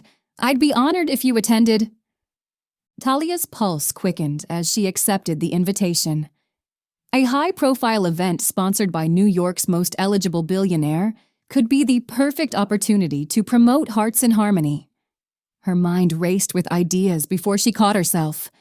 This was business, she reminded herself sternly. "I appreciate the invitation," she began carefully. "In fact, I'd love to bring my assistant, Amelia. She's instrumental to Hearts in Harmony. I think her presence could really benefit our brand." Orson considered this and nodded. "I look forward to meeting her. I trust your judgment, Thalia." The way he said her name sent a thrill through her. "I'm sure you'll both enjoy the event." Thalia exhaled as Orson turned to leave. Once alone, she allowed herself a small, triumphant smile. This gala could be a game-changer for Hearts in Harmony. She just had to keep her wits about her and stay focused. But as she glanced at the ornate invitation, she couldn't deny her pulse still raced from Orson's magnetic presence. It was going to be an interesting night. Thalia tried to refocus her attention on the files in front of her, but her mind kept wandering back to thoughts of the upcoming gala. She pictured herself mingling amongst New York's elite in an elegant ball gown, with Amelia by her side. It would be the perfect chance to network with potential new clients and promote Hearts in Harmony to influential figures. Just then, Amelia entered the office, a stack of papers in hand. "Amelia, I have exciting news," Thalia said, standing up from her desk. "We've been invited to a prestigious charity gala next weekend, hosted by Orson Blackwood himself." Amelia's eyes went wide. "Orson Blackwood invited you? As in the billionaire philanthropist?" Thalia nodded, handing her the ornate invitation. "I want you there with me. This is a huge opportunity for Hearts in Harmony to gain more exposure." Amelia looked nervous but eager. "Of course, I'm happy to help in any way." She admired the gilded lettering on the cardstock. "A gala hosted by Orson Blackwood? Wow, we'll get to meet so many important people." "Exactly," Thalia said with a smile. "So we'd better start preparing." The two women grinned at each other, both feeling a thrill of anticipation about the event to come. For Thalia, it was more than just potential business prospects. It was a chance to see Orson again. She pushed the thought from her mind. This was about furthering her company, she reminded herself. Still, as she and Amelia discussed what they would wear, part of her couldn't help but wonder if a certain charming billionaire would ask her to dance. Thalia tried to focus her thoughts as she and Amelia discussed their preparations for the upcoming gala. This was a professional event that could open important doors for Hearts in Harmony, and she needed to stay strategic. "Amelia, I want you circulating and networking at the event," Thalia said. "Your skills with people will be invaluable in forming new connections." Amelia nodded, though she still seemed nervous. "Of course. I'll do my best to represent Hearts in Harmony." "Don't worry, you'll be wonderful," Thalia reassured. "Just be your usual charming self. Here." She handed Amelia a business card case. "Discreetly give these to any intriguing prospects. With some luck, we may gain a few elite new clients." Amelia took the case with slightly trembling hands. "I won't let you down." Thalia gave her a warm smile. "I know you won't." She felt a swell of fondness for her loyal assistant. Bringing Amelia to the gala was a strategic decision. Her warmth and empathy would complement Thalia's cool confidence perfectly. Together, they would make a formidable team. Thalia tamped down the flutter of excitement she felt at the thought of seeing Orson again. This event was about advancing her business, not getting caught up in personal feelings. She needed to remain professional and poised, even in the face of the charming billionaire's magnetic presence. "Let's go over our talking points again," Thalia said briskly, focusing her mind on the work ahead. She was happy to see Amelia's enthusiasm. It was one of the things she valued most about her, that endless optimism and drive to do her best. "I'm so pleased you're as excited about this as I am," Thalia said. "The gala presents a tremendous opportunity for Hearts in Harmony. All of New York's elite will be there. We'll have access to clients we've only dreamed of reaching." Amelia nodded eagerly. "I know we can find the perfect matches for them. This is everything we've worked for." Thalia squeezed her assistant's hand, touched by her dedication. "Together, we'll show them the magic of Hearts in Harmony. But we must be strategic. These clients expect only the best." She went on to explain her plan for circulating the event and gathering intel on prospective matches. Amelia listened intently, determined to support Thalia's vision. "Don't worry. I'll take meticulous notes on anyone who seems compatible," Amelia promised. "By the end of the night, we'll have pages of potential prospects." Thalia couldn't wait to step into the gala and start shaping destinies, one perfect match at a time. The day came and the two took their time in preparations for the event, buzzing with anticipation. Thalia stood in front of her closet, appraising each dress with a critical eye. She selected a sleek black gown with a plunging neckline. It hugged her figure in all the right places, while still maintaining an air of elegance. This was the perfect dress to make an impression tonight. Meanwhile, Amelia neatly laid out her own outfit on her bed, a navy blue cocktail dress with a lace bodice. She twisted her hair up into an elegant chignon and put on a simple pearl necklace. Amelia knew she didn't need to compete with Thalia's show-stopping look.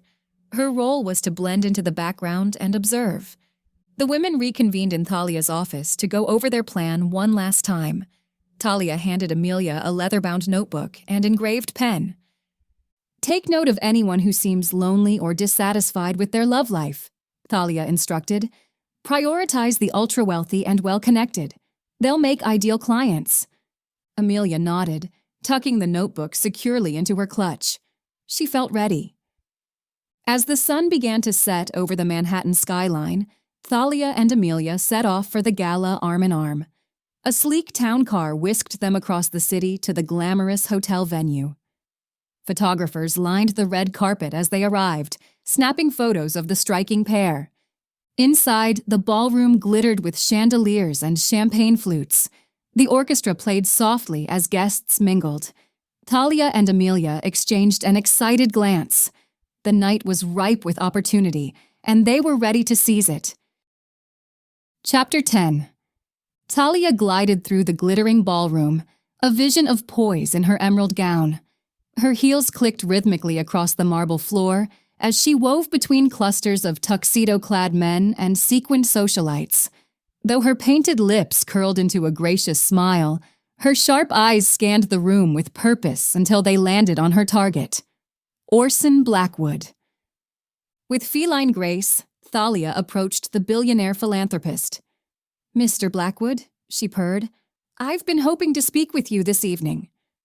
Orson turned, his piercing blue eyes meeting hers. "Miss Moreau, the pleasure is mine." His voice was like velvet, smooth yet textured with intrigue.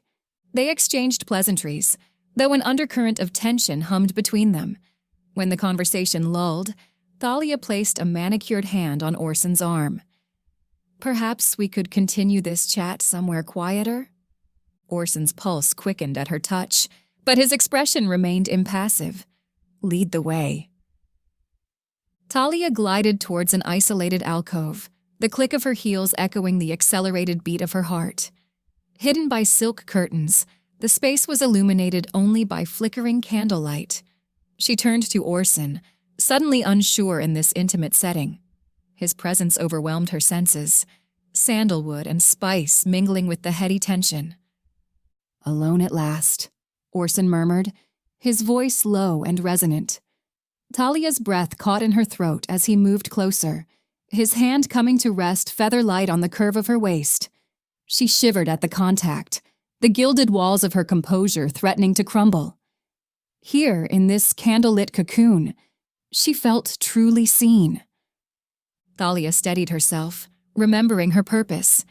With delicate determination, she captured Orson's hand in her own and led him to a plush settee. "Orson," she began gently, "I sense there is more to you than the charming philanthropist the world knows." She paused, gathering her courage. "I want to understand the man behind the mask. Will you share something real with me?" Orson tensed, old wounds rising to the surface. Then, slowly, he began to speak of past heartbreaks, betrayals that left scars no fortune could erase. He told of grasping for connection, only to be met with cold ambition, of mistaking desire for depth. With each revelation, his voice grew raw, stripped of its usual veneer. "After so much disappointment, I find it hard to trust again," he admitted wearily. "I thought I'd locked my heart away for good." He fell silent then, shoulders heavy with old grief. Thalia ached to comfort him, but she knew words could not heal these wounds. Only time and tenderness could accomplish that. So she simply took his hand once more and said, "Thank you for trusting me with this, Orson. Your heart is safe here with me." At her touch, the tension in his body eased, and though shadows still clung to him, a flicker of light returned to his eyes. They sat together as the candles burned down, a new understanding blossoming in the silence. Thalia took a deep breath, steeling herself to be vulnerable in return. "I understand your hesitance to open yourself to love again," she began softly. "For so long, I've kept my own heart under lock and key." She gazed into the candle's flickering flame, memories stirring. "In my younger years, I freely gave my heart away, but youthful infatuation faded into painful disillusionment. Partners who once seemed so full of passion grew cold and distant." A rueful smile touched her lips. "The final blow came when I discovered the man I planned to marry had been unfaithful. I felt like such a fool, ignoring all the signs he didn't truly care." Orson listened intently, his eyes filled with empathy. Thalia went on, "After that, I vowed never to lose myself to love again. I poured my focus into my career, building emotional walls to keep others out." She shook her head, her smile turning sad. "But keeping your distance only leads to loneliness. I see that now, and I'm realizing how much I want to experience a love built on true understanding." Timidly, she reached for Orson's hand. "Perhaps we could discover that together, if we're willing to risk trusting again?" Orson enveloped her hand in his, giving it a gentle squeeze. "I would like nothing more," he said softly. And in that moment, as their wounded hearts began to mend, a new flame kindled between them, one that promised warmth, hope, and the chance to finally love without fear. Thalia glanced down at their intertwined hands, a nervous flutter in her stomach. This type of vulnerability did not come naturally to her. "I suppose I should be honest about my reservations," she began hesitantly. "My work has always been my first priority. I've never allowed anything to compromise my commitment to my clients." She looked up to meet Orson's gaze. "But that laser focus has come at a cost. Past relationships faded because I was never fully present, always distracted by work matters. And I'm afraid history would repeat itself." Orson gave her hand a reassuring squeeze. "I understand dedication to one's work. My business endeavors have also consumed much of my energy over the years." He paused, considering his next words. "But the most meaningful accomplishments are still hollow without someone to share them with. A partner who can provide perspective when you become too immersed. Thalia nodded slowly. You're right. I need to restore balance in my life. Make room for the people and experiences that truly nourish the soul. She took a deep breath. If we are to make this work, I must be vigilant against falling into old patterns. My focus cannot be divided. Orson smiled warmly. Then we will learn and grow together. Remind one another of what matters most when we lose our way. Thalia gazed thoughtfully into Orson's eyes, seeing past his commanding presence to the gentle soul within. She felt a connection unlike any before, as if their two hearts were aligning. I sense you understand parts of me I've long kept hidden, she said. The hopes and dreams I've tucked away, too afraid to pursue. Orson nodded, still holding her hand. I know that feeling well. The drive to change the world, yet fearing we'll fall short. Thalia's voice grew soft. For so long, I've focused only on my clients, on crafting the perfect matches for others. But my own heart, my deepest desires, those I left unexamined. What is it you truly want for yourself, Thalia? Orson asked. Beyond professional success? She paused, gathering her thoughts. I want to leave a lasting legacy, to help people in a profound way, not just through matchmaking, but by funding research and programs focused on understanding love, bringing more light into the world. Orson's eyes lit up. I admire that vision. It aligns so well with my own philanthropic endeavors. Thalia smiled, feeling a surge of hope. Yes, that might be true. Thalia gazed into Orson's eyes, seeing the warmth and affection reflected there. She felt her reservations start to melt away, even as a small part of her still clung to doubt.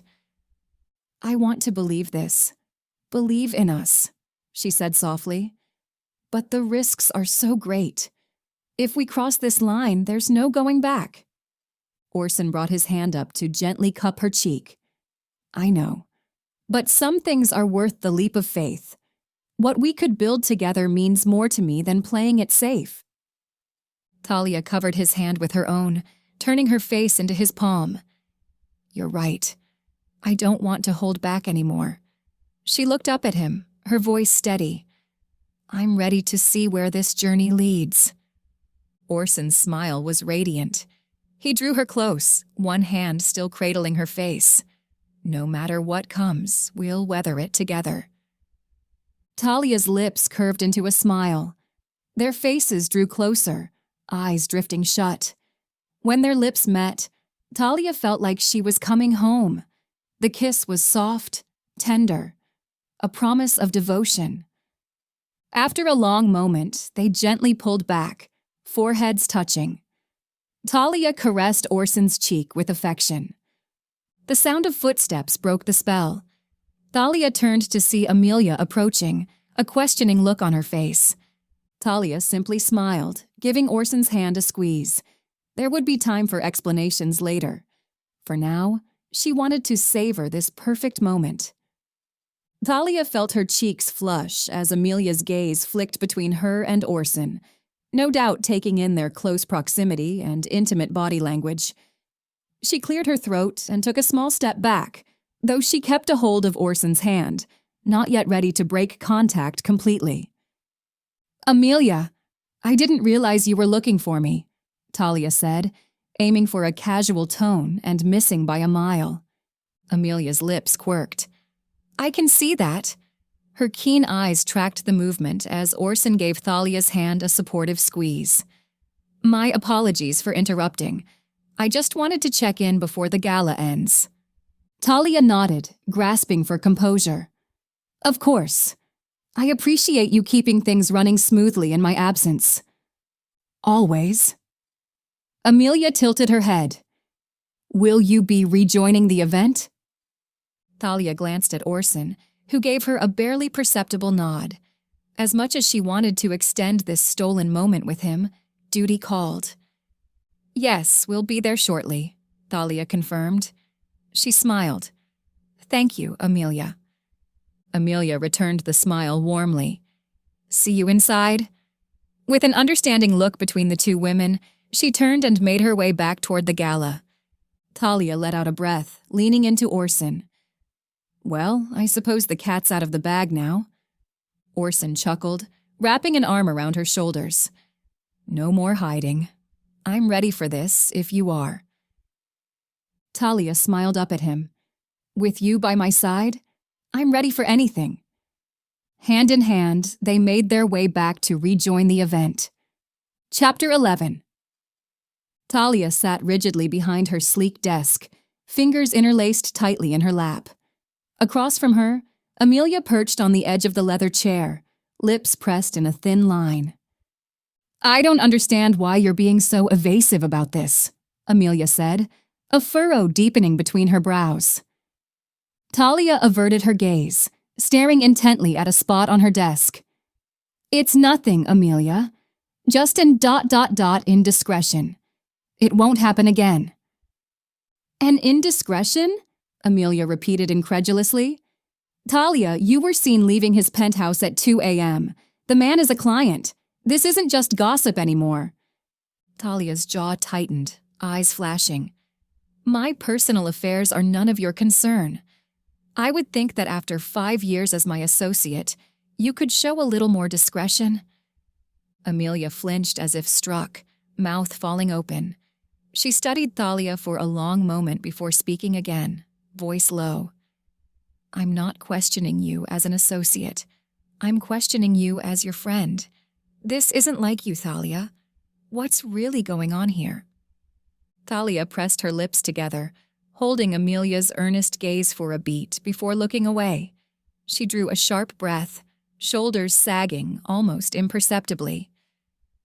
I don't expect you to understand, she said quietly.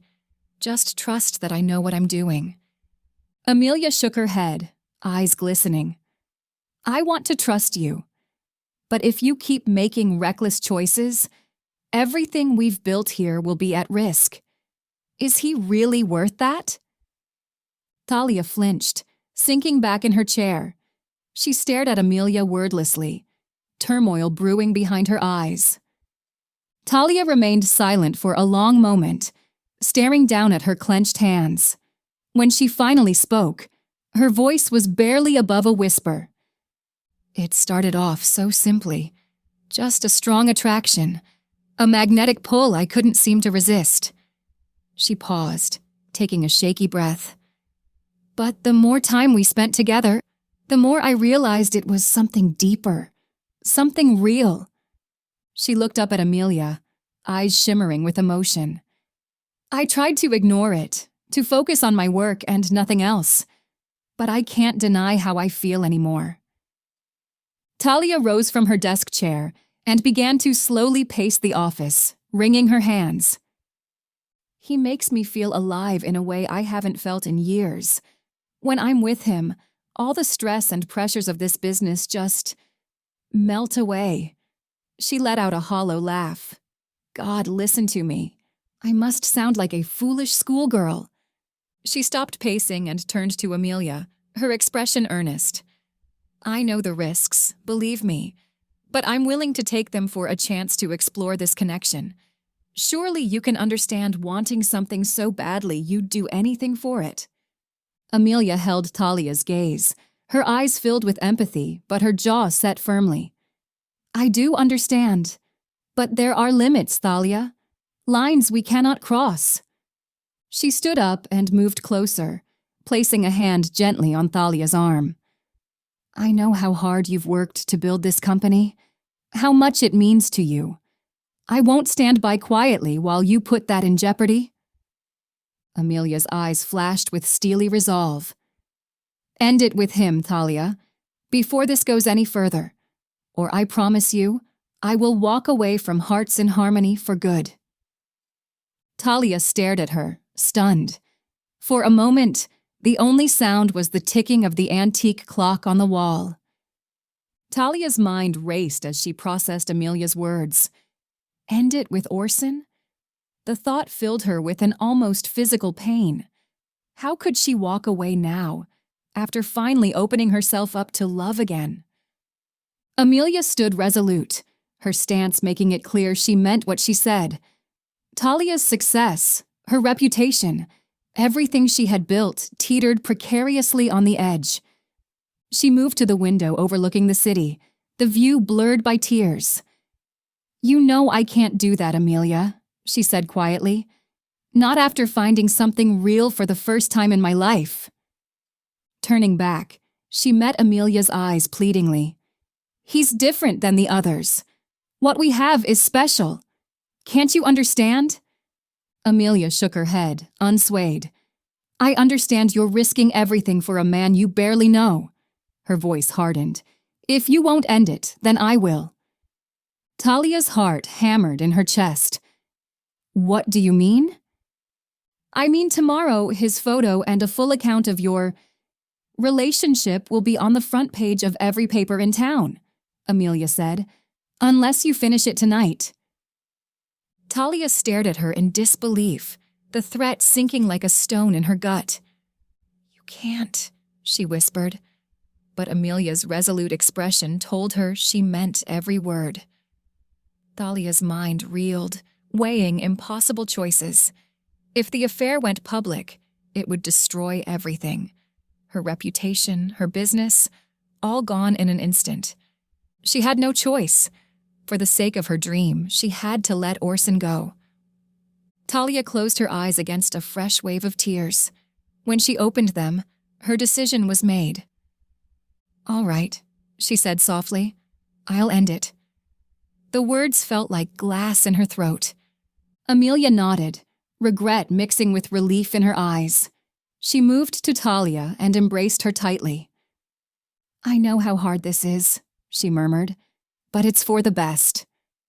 Thalia clung to her, wishing she could believe it was true, wishing she didn't feel like she was making the biggest mistake of her life. Thalia pulled back from Amelia's embrace, hastily wiping the tears from her eyes. She turned away, staring blankly out the office window as she struggled to regain her composure. "I just don't understand," Thalia said, her voice strained. "How could you threaten to betray me like this?" She turned back to Amelia, eyes flashing. "After everything we've been through together, everything we've built." Amelia met her gaze steadily. "I'm trying to protect that, Thalia. Can't you see this thing with Orson is putting everything at risk?" Thalia raked a hand through her hair in frustration. "It's not that simple. I didn't plan for this to happen, I didn't go looking for it, but I can't just turn my feelings off like a switch." She began pacing agitatedly. "Orson makes me feel alive in a way I haven't felt in years. When I'm with him, I'm free to be myself, not the perfect, polished businesswoman everyone expects." Thalia stopped and turned pleading eyes to Amelia. "I know you don't approve, but he makes me happy. Truly happy. Doesn't that count for something?" Amelia hesitated, clearly conflicted. "Of course I want you to be happy, but not at the expense of everything we've worked for." She stepped closer, her expression earnest. "I meant what I said about going to the press, but there's still time to fix this, if you end it now." Amelia squeezed Thalia's hand. "I know you care for him, but sometimes we have to sacrifice the things we want for the greater good. And in this case, the good of hearts in harmony has to come first."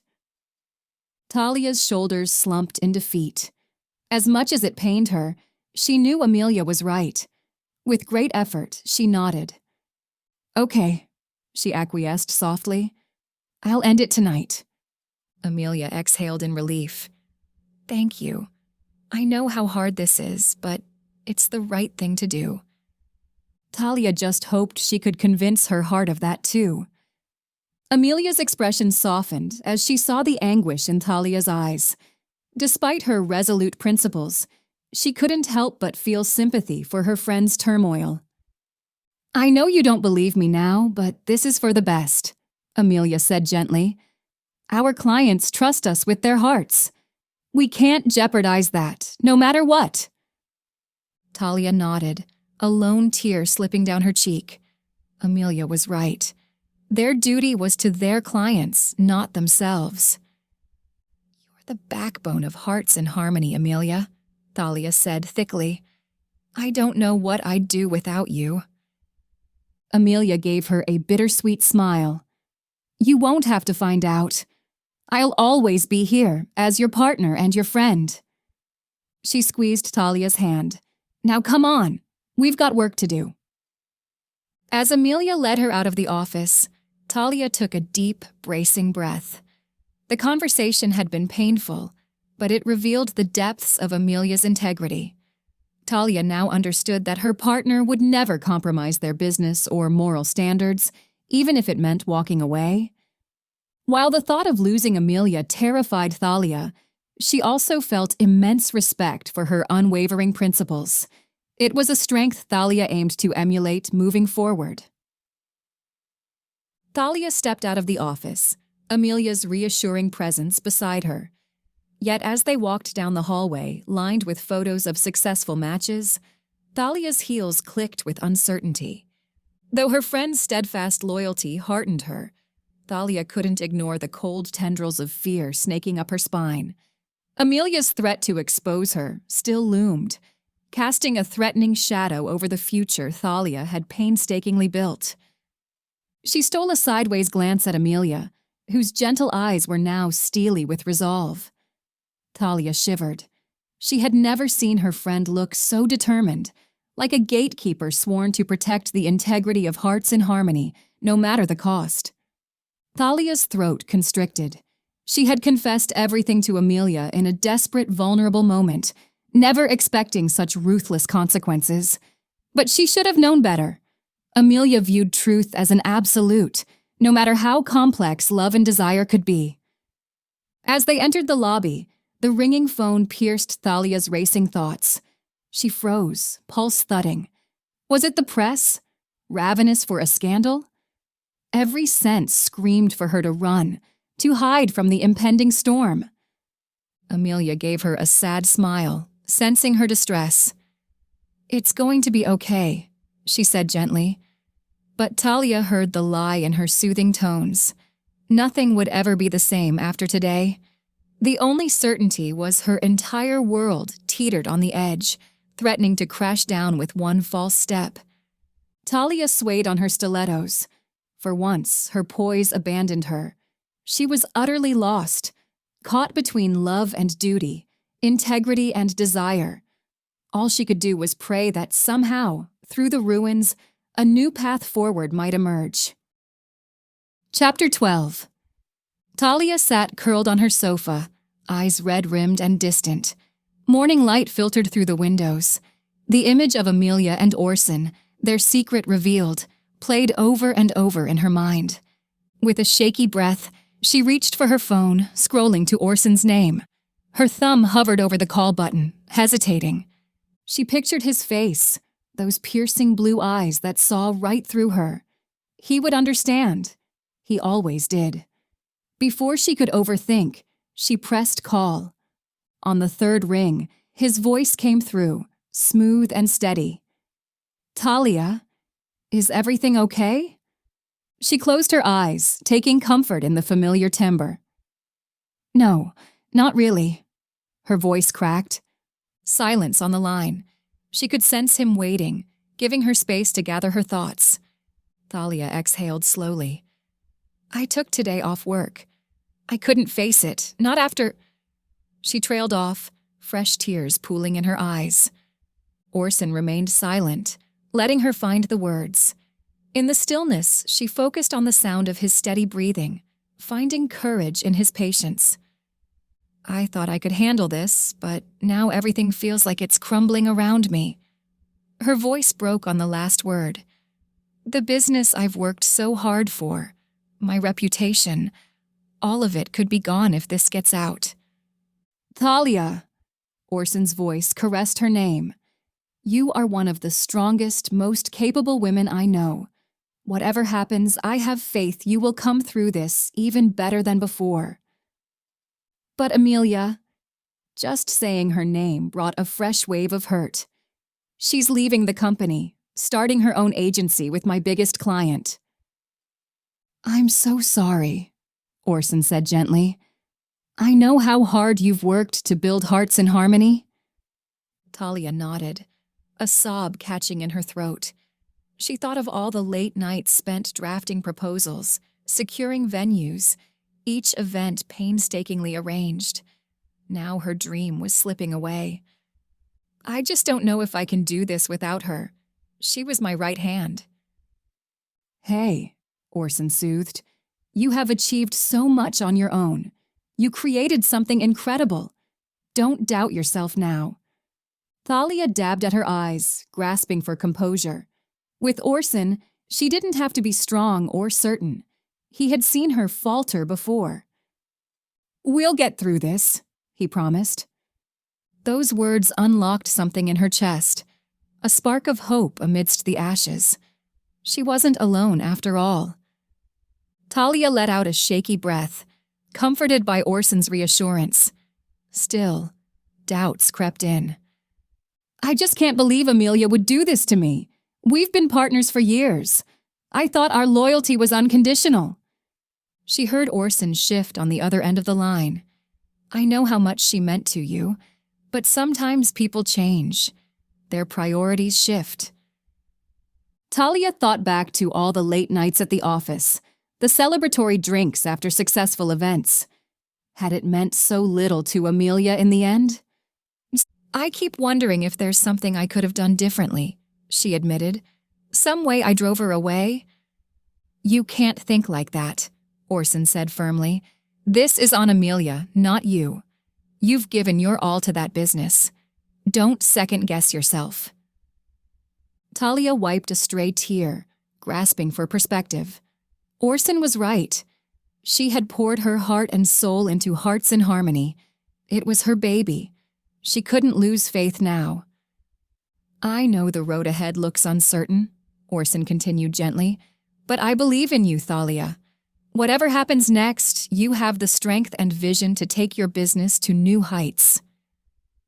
Thalia felt the knot in her chest loosen. With Orson's steadfast support, she could weather this storm. She would rebuild and thrive again. "Thank you," she whispered. "I don't know what I'd do without you at this moment." Thalia recomposed herself. "I can't let my emotions get the better of me," she said, with renewed resolve. "I built Hearts in Harmony from nothing. I won't give up on it now." "That's the spirit," Orson said approvingly. "You're one of the most capable women I know, Thalia. But if you want to protect the business, I think there's a way we can work this through." Thalia sighed deeply, the weight of her worries heavy on her shoulders. "I wish I shared your faith, Orson. This could ruin everything I've built." She could envision him sitting there, his blue eyes soft with empathy. "Tell me what you need. How can I help ease this burden?" His steady support pierced her heart. Thalia swallowed past the lump in her throat. "Just knowing you're there is enough, Orson. You don't have to worry about it. I'm here for you, always." His voice resonated with sincerity. Thalia wiped away a stray tear, determination rising within her. "I just won't let this destroy all I've worked for." "That's the fighter I know and admire." Orson's smile was audible through the phone. "Thank you, Orson. Just hearing your voice reminds me of my own strength." "Anytime, my dear. I'm here whenever you need me." His warm tone enveloped her like a comforting embrace. Thalia set her phone down, Orson's reassuring words still echoing in her mind. She knew he was right. It was time to take control of the situation with Amelia before it destroyed everything she had built. She paced her living room for hours, contemplating her next steps. Then the phone rang again. Thalia hesitated only a moment before answering. "Orson," she breathed, the sound of his voice immediately easing the tension coiled within her. "Thalia, I've been thinking about our earlier conversation." Orson's tone was gentle but firm. As difficult as it may be, I believe you should release Amelia from Hearts in Harmony. And why not publicly announce our relationship? You cannot move forward while still clinging to the past. Thalia tensed, her grip tightening on the phone. But the business. Amelia has been by my side from the beginning. I don't know if I can do this without her. My dear, your abilities are unmatched. You built Hearts in Harmony through your passion and dedication alone. Orson's conviction rang true in every word. Change is never easy, but I will support you every step of the way, both professionally and personally. Thalia bit her lip, tears stinging her eyes once more. What if it all falls apart? This business is everything I have. Her voice broke with emotion. You believe in me more than I believe in myself right now, Orson. Then allow me to carry that faith until you regain your own. I know the remarkable woman you are, Thalia. Orson's tone softened. Trust in yourself. The rewards will be greater than you can imagine. Thalia released a shaky breath, slowly regaining her composure. Maybe you're right. Let me think this through, she said. I will speak with Amelia tomorrow. Then us. She smiled slightly, though he could not see it. Orson's voice was gentle but firm. Regarding Amelia's part in the company, don't you worry. I can acquire her share and become myself your partner in business. Hearts in Harmony will be on solid ground again soon. Thalia was momentarily speechless. What are you saying, Orson? She asked. Orson could only chuckle. Seeing you back on your feet will be thanks enough. We're in this together now.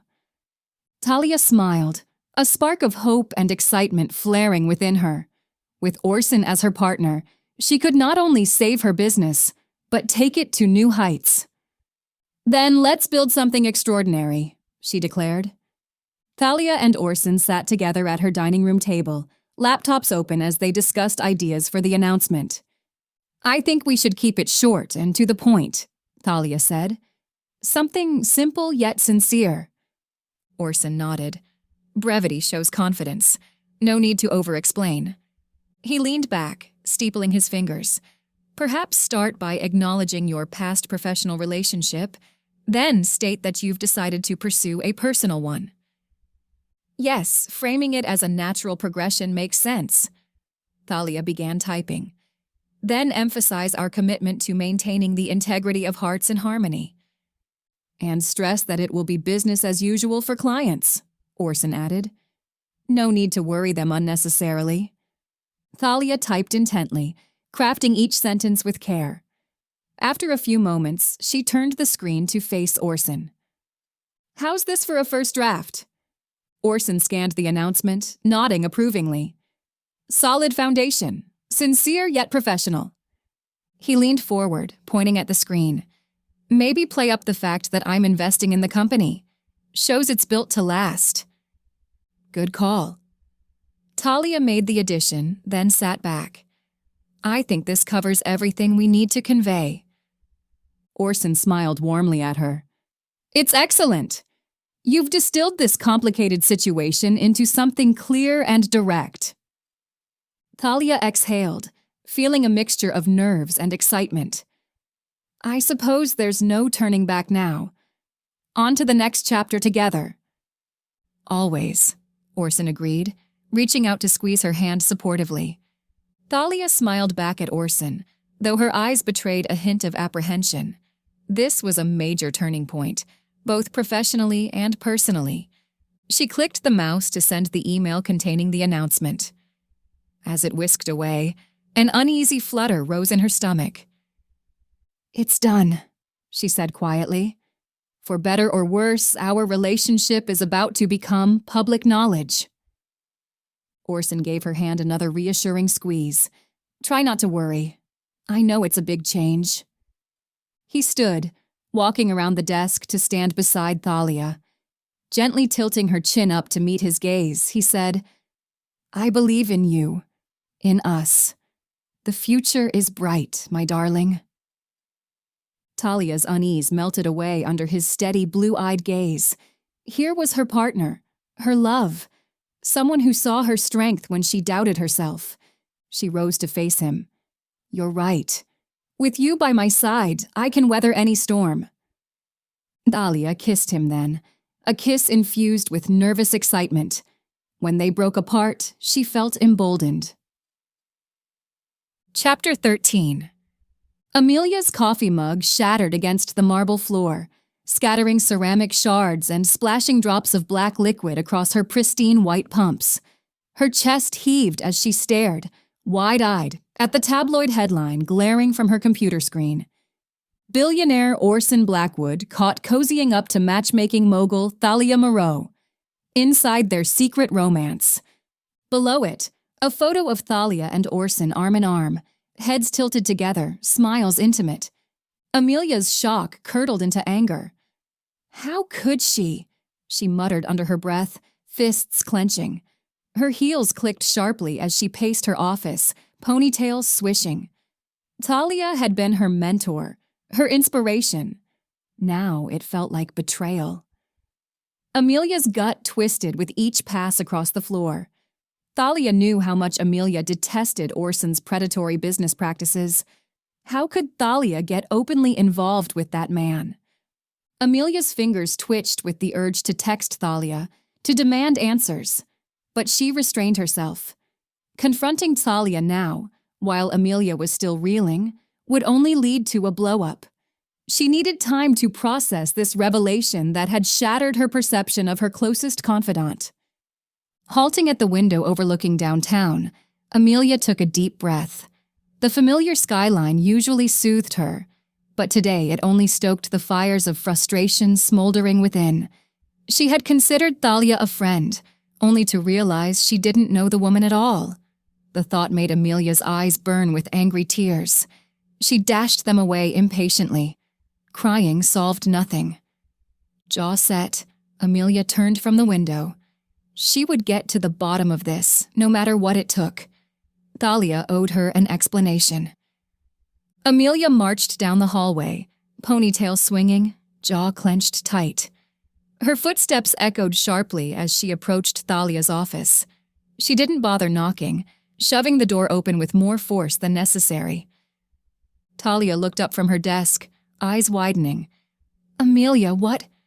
How could you not tell me everything?" Amelia demanded, hands planted on Thalia's desk as she leaned forward. Thalia's gaze dropped to the tabloid headline glaring incriminatingly between them. She paled. "I was going to tell you, Just what? Didn't think I deserved to know?" Hurt and accusation colored Amelia's tone. She searched Thalia's face, but found only guilt. "I thought we were more than partners. Friends, even." "We are," Thalia insisted, standing up. She came around the desk, hands raised placatingly. "I wanted to tell you about Orson, truly, but it's all so new between us, and I knew you'd disapprove." Amelia barked out a harsh laugh. "Disapprove? That's an understatement. Orson is ruthless, Thalia. How can you be with someone like that?" Thalia's shoulders slumped. "There's more to him than the media portrays. He makes me happy, Amelia." Her voice softened with affection. Amelia recoiled, shaking her head in disbelief. "Happy? He's using you, can't you see that?" "You're wrong," Thalia said quietly. "Please just give him a chance. For me." She reached for Amelia beseechingly. Amelia stepped back, throat tight. She wanted to believe Thalia, but Orson's reputation preceded him. A snake didn't shed its scales so easily. Still, the pleading in Thalia's eyes gave her pause. Could she have misjudged? Amelia didn't know what to think anymore. The only thing she did know was that Thalia had broken something precious between them. Whether that bond could be repaired remained to be seen. "I want a proper explanation," Amelia demanded. Thalia rose calmly. "Amelia, I know this was sudden." "Sudden?" Amelia gave a hollow laugh. "Try unbelievable. What are you thinking, Thalia?" I'm thinking I've found someone who cares for me deeply, Thalia said. Despite what you may believe, Orson is a good man. Oh, really? Amelia retorted. Then why make a media spectacle of it? This just proves he's up to something. Thalia sighed. Orson didn't realize the press had found out, but it doesn't change how I feel. Amelia stared at her in disbelief. Was she serious? Feelings or not, I won't let your personal life threaten Hearts in Harmony, Amelia stated firmly. Even if I leave, my share will remain mine. Amelia strode purposefully into her office, closing the door behind her. Andrew was already there, waiting expectantly. Well, he asked, how did it go? Amelia shook her head in frustration as she sank into her chair. Thalia's convinced this thing with Orson is real. She says it won't affect the business, but Orson offered to buy my share. You don't believe her, Andrew finished knowingly. No, I don't, Amelia admitted. She leaned forward, lowering her voice. We need to be proactive here. Thalia's judgment is clearly compromised. Andrew nodded slowly. What did you have in mind? Amelia took a breath. She had been wrestling with this decision all morning. I think we need to undermine her publicly, make her look negligent as a leader. Andrew's eyes widened slightly, but he didn't interrupt. If the media gets wind of mismanagement, it could force her to step down, Amelia continued. You mean fabricate something? Andrew asked carefully. Amelia held his gaze. It's an option worth considering, for the good of the company. She could see the hesitation in Andrew's face. This went against his moral code. I don't take this lightly, she said gently, but we're running out of choices. I can't let Orson get control. Andrew was quiet for a moment. Then he gave a resolute nod. Okay, I'm with you. What's the plan? Amelia felt a rush of gratitude and relief. Let's start reaching out discreetly, she said. There are plenty of former clients we could persuade to make statements. Amelia sat across from the two stern-faced lawyers in their plush office downtown. She had carefully selected this firm for their reputation as tenacious litigators who didn't shy away from messy corporate battles. As I outlined in our phone call, I intend to challenge my business partner's attempt to force me out of the company, Amelia stated. The older lawyer, Mr. Kaplan, nodded. Yes, in a case like this, we would file an injunction to prevent any sale of your shares without your consent. We'd also send a cease and desist letter asserting your rights as an equal partner, said his associate, Miss Chen. Make it clear you won't be pressured into accepting a buyout. Amelia felt emboldened having these legal experts on her side. I'm prepared to take this all the way to court if necessary, she said resolutely.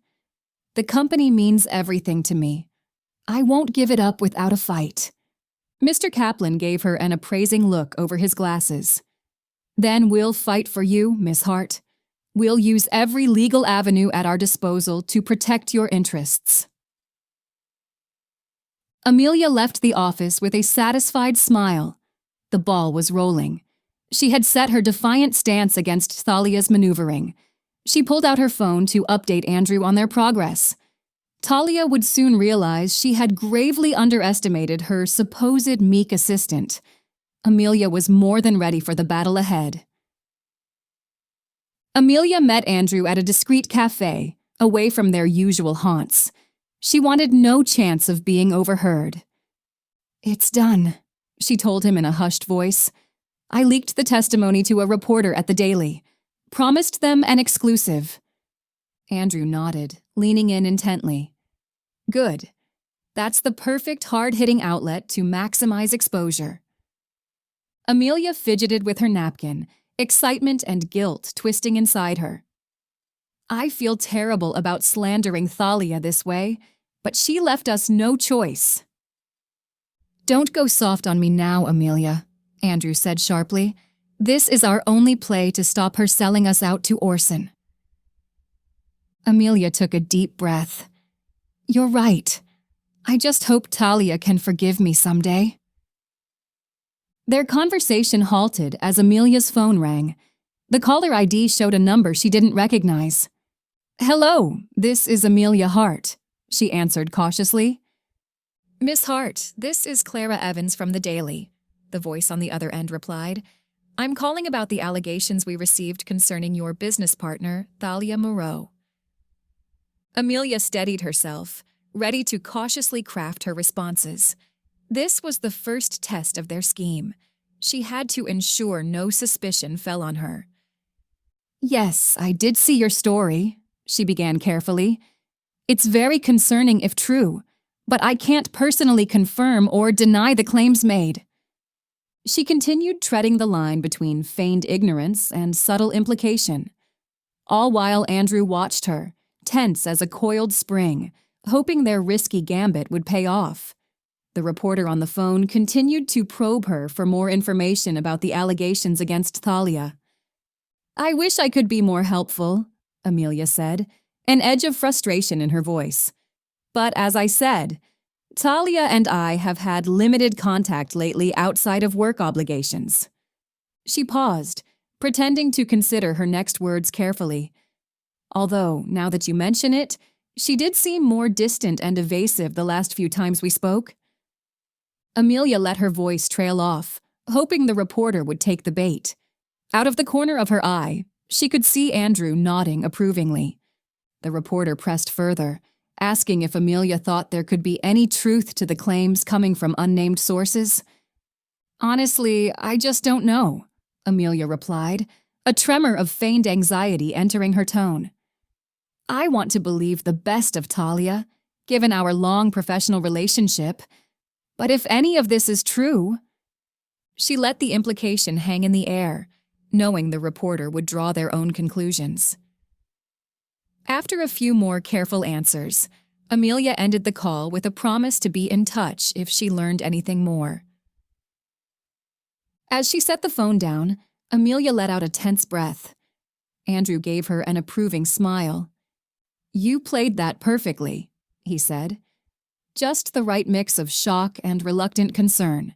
There's no way she suspected your involvement. Amelia managed a thin smile in return, even as her stomach twisted with nerves. The die was cast now. All they could do was wait and see if their gambit succeeded in toppling Thalia's hold on the company. Amelia paced her office, compulsively checking her phone and laptop for the latest reactions to the scandal. The media coverage was snowballing, just as she had hoped. Article after article questioned Thalia's integrity and management. Comment sections were flooded with speculation and calls for her resignation. The polished reputation she had built for Hearts and Harmony was being swiftly eroded. It's working, Andrew said, a note of awe in his voice. She's losing control of the narrative.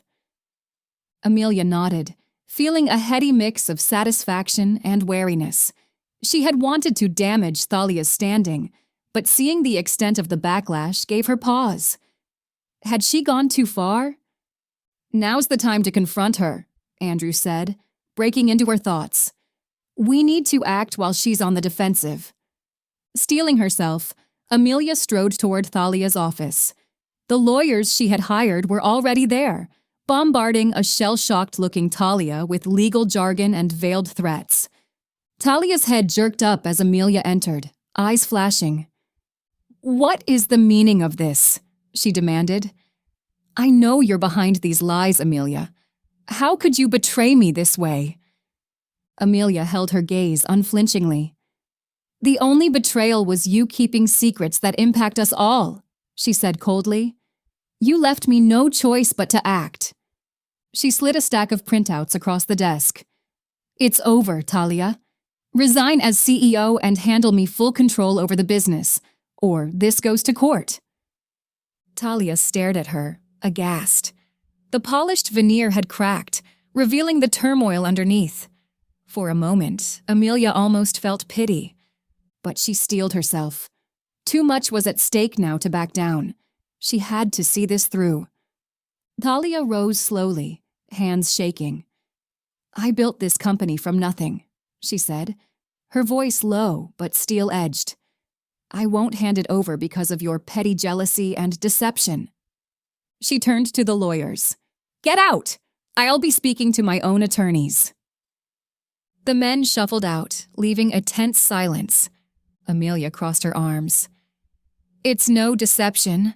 The sources spoke the truth about your mismanagement. She tossed another damning article onto the desk. Enough! Thalia shouted, slamming her hand down. I don't know what's happened to you, Amelia. I thought we were friends more than partners. Her eyes glistened. Amelia faltered, regret piercing her anger. We were, she said quietly, but you shut me out. Thalia sank into her chair, looking suddenly small. I was trying to protect you. From Orson, from all of it. I never meant... She trailed off, pressing a hand to her eyes. Seeing Thalia so undone stirred Amelia's compassion, but she couldn't back down, not when she'd come so far. It's too late for apologies, she said, steel in her tone once more. You know what I want. Thalia lifted her head, gaze resolute through the sheen of tears. Even if I resign, you will not have my shares. She rose, squaring her shoulders. Now get out. Amelia nodded, a twinge of regret piercing her resolve. This wasn't how she'd wanted it to end, but the damage was done. Wordlessly, she turned and left, the future of their partnership uncertain. She had expected to feel triumphant after confronting Thalia, vindicated after being kept in the dark for so long. Instead, an uneasy feeling churned within her. Seeing the hurt in Thalia's eyes had cracked her righteous anger, letting doubt seep in. Sinking into her desk chair, Amelia dropped her head into her hands with a shaky exhale. This was supposed to be her moment of victory, finally stepping out of Thalia's shadow and claiming her rightful place at the helm of Hearts in Harmony. But at what cost? Their friendship, their trust, the very reputation of the company they had built together, all seemed to be crumbling around her. Amelia glanced up at the photo on her desk, her and Thalia on opening day, smiling and hopeful. She traced her finger over the image, heart aching. Perhaps she had gone too far in her quest for independence, but it was all done now. Thalia would likely never forgive her betrayal. Chapter 14. The phone trembled in Thalia's hand as she stared at the glowing screen, Orson's name flashing back at her. She drew a shuddering breath, her heart thundering in her chest, and pressed call. The line trilled, echoing in her ears like a siren's song, beckoning her into the stormy seas ahead. Thalia? Orson's voice was a calm harbor in the churning waves. Orson, it S.S. gotten so much worse. She clutched the phone tighter, willing her voice not to crack. The media backlash, the office turmoil, it's more than I can handle alone. Slow down. Breathe. His steady tone soothed her rising panic. Tell me what happened. Thalia recounted the events, the damning headlines smearing their names, the vitriolic comments condemning their relationship. With each word, her facade of control splintered further until she was left raw and exposed. Orson absorbed her outpouring of anguish with stoic patience. When her words trickled to a stop, he spoke again, infusing warmth into the lingering silence. This changes nothing between us. See you for lunch? Relief washed over Thalia. Loosening the vice around her heart, she responds, Sure. Thalia's heels clicked across the polished marble floors, the sound echoing through the cavernous restaurant. Chandeliers glittered overhead, illuminating the space in a warm glow. She scanned the rows of intimate tables, seeking the one secluded spot she knew would be his.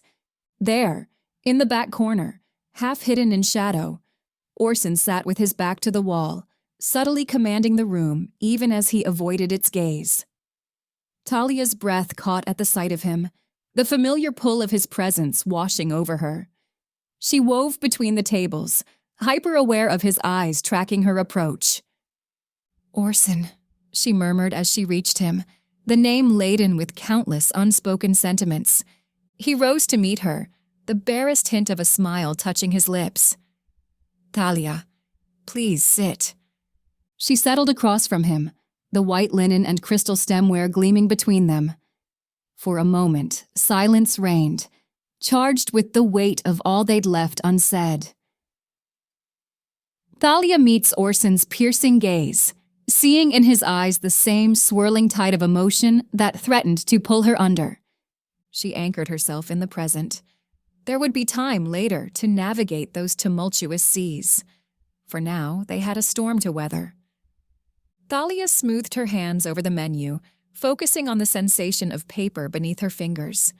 There was comfort in facts, in details, and she needed that now when her world threatened to tilt off its axis. "I know we have much to discuss," she began, "but first, how are you holding up?" Orson's mouth quirked. "You're asking me?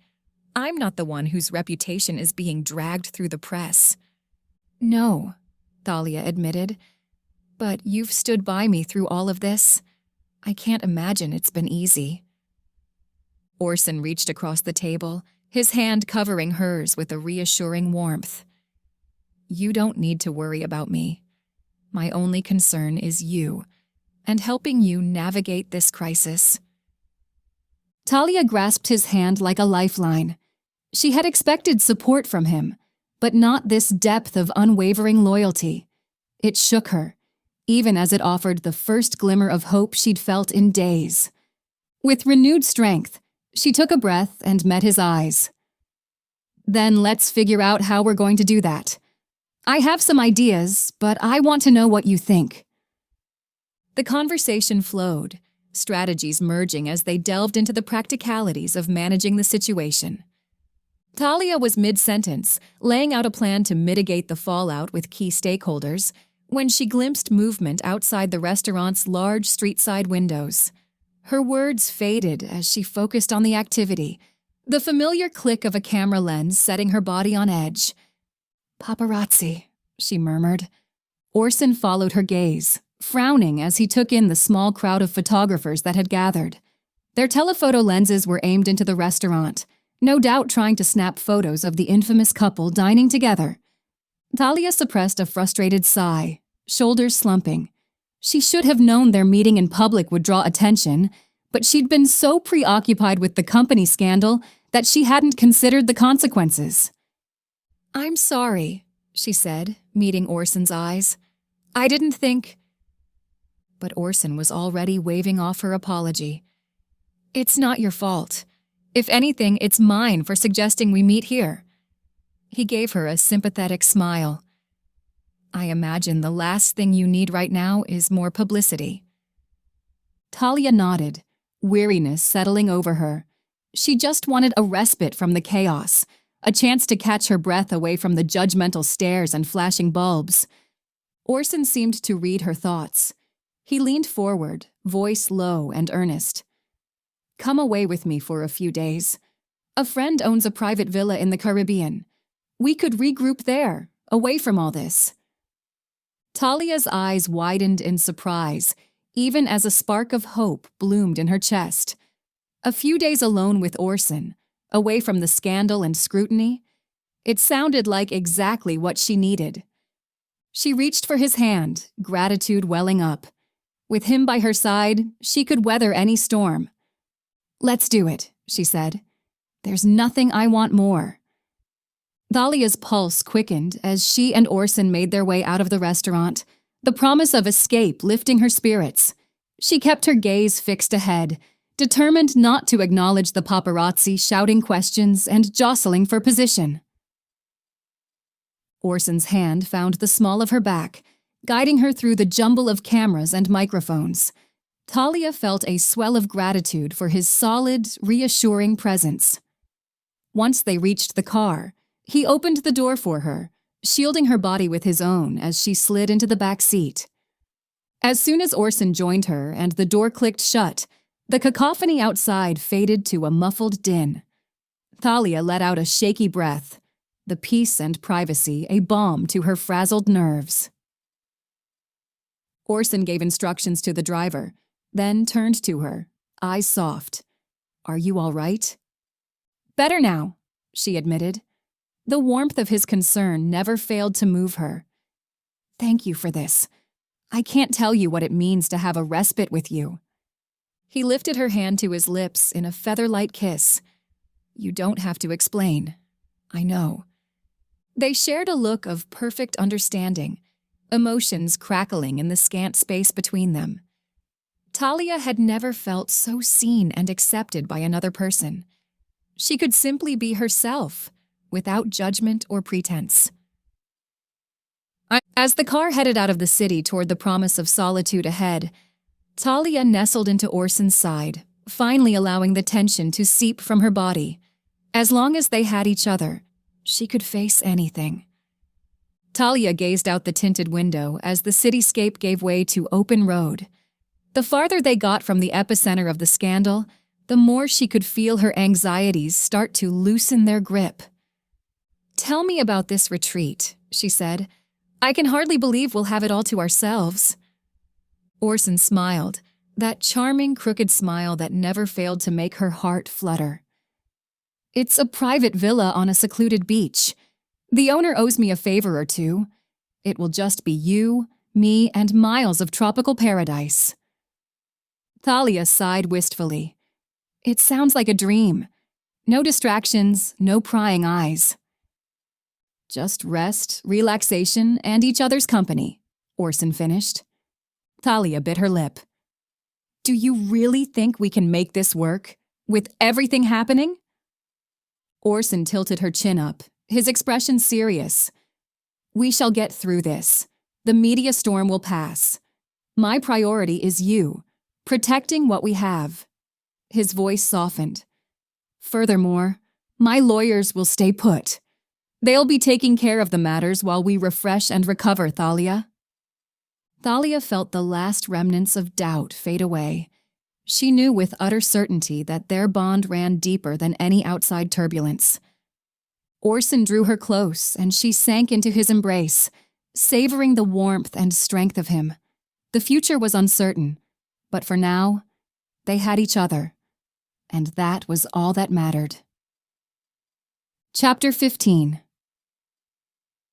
Thalia gazed out the airport window, watching planes taxi along the runway. The heavy clouds outside matched the stormy thoughts that had clouded her mind these past weeks. Orson's hand on her shoulder jolted her back. "Hey, you still with me?" Orson asked, his eyes crinkling with amusement. Thalia offered a tired smile. "Barely. I feel like I haven't slept in ages." "I know exactly what you need." Orson guided her toward a nearby coffee kiosk. "A triple shot latte with extra foam." Thalia laughed as they joined the line. "You know me so well." Orson's thoughtfulness never failed to lift her spirits. For a man often portrayed as cold and calculating in the tabloids, his compassion always managed to surprise her. After grabbing their coffees, they made their way through the bustling terminal. Thalia inhaled the rich aroma rising from her cup, already feeling the fog in her mind start to lift. "I can't wait to put all this media nonsense behind us," Orson said. "A few days with just the two of us and no paparazzi in sight." Thalia nodded, linking her arm through his. It will be nice to finally relax and enjoy each other's company. As they settled into their first-class seats, Thalia gazed out the window once more. The plane engines rumbled to life, filling her with anticipation. Soon they would be soaring high above the chaos that had consumed her life these past few weeks. Orson's hand brushed against hers, tentative yet thrilling. She turned to find him watching her, his striking blue eyes brimming with warmth. In that moment, the world narrowed to just the two of them. No flashing cameras or shouted questions could touch them here. Thalia leaned her head on Orson's shoulder, letting the rumble of the plane's ascent wash over her. For the first time in what seemed forever, her mind felt calm and still. The villa was even more breathtaking than the pictures had conveyed. Thalia paused to take in the sprawling beachfront view, inhaling the salty ocean air. Beside her, Orson whistled under his breath.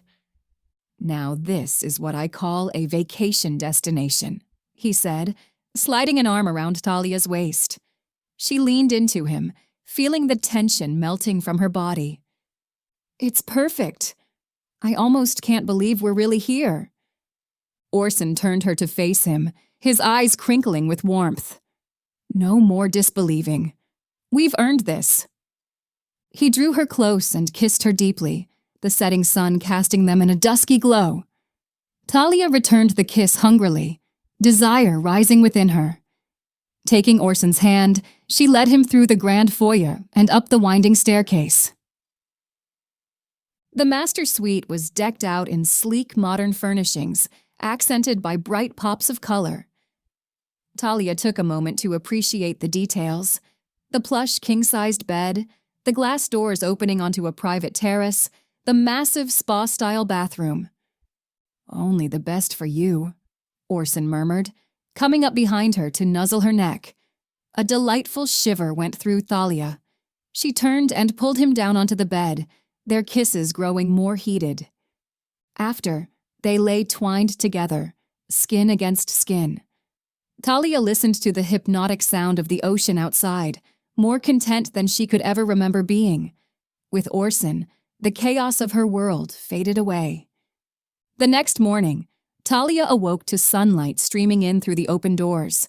The rhythmic crash of waves beckoned her outside. Slipping on a robe, she stepped onto the terrace and breathed in the salty air. Orson emerged a few minutes later, hair mussed from sleep. He came up behind Thalia, wrapping his arms around her. "How about a beach day?" he murmured against her neck. Thalia turned in his arms. "That sounds amazing." After a light breakfast, they gathered supplies: towels, books, sunscreen. Making their way down the winding path to the beach, Thalia slipped off her sandals, luxuriating in the feel of the sand between her toes. Choosing a spot near the water, they spread out their towels. Thalia settled back, enjoying the sun's warmth on her skin. "This is exactly what I needed.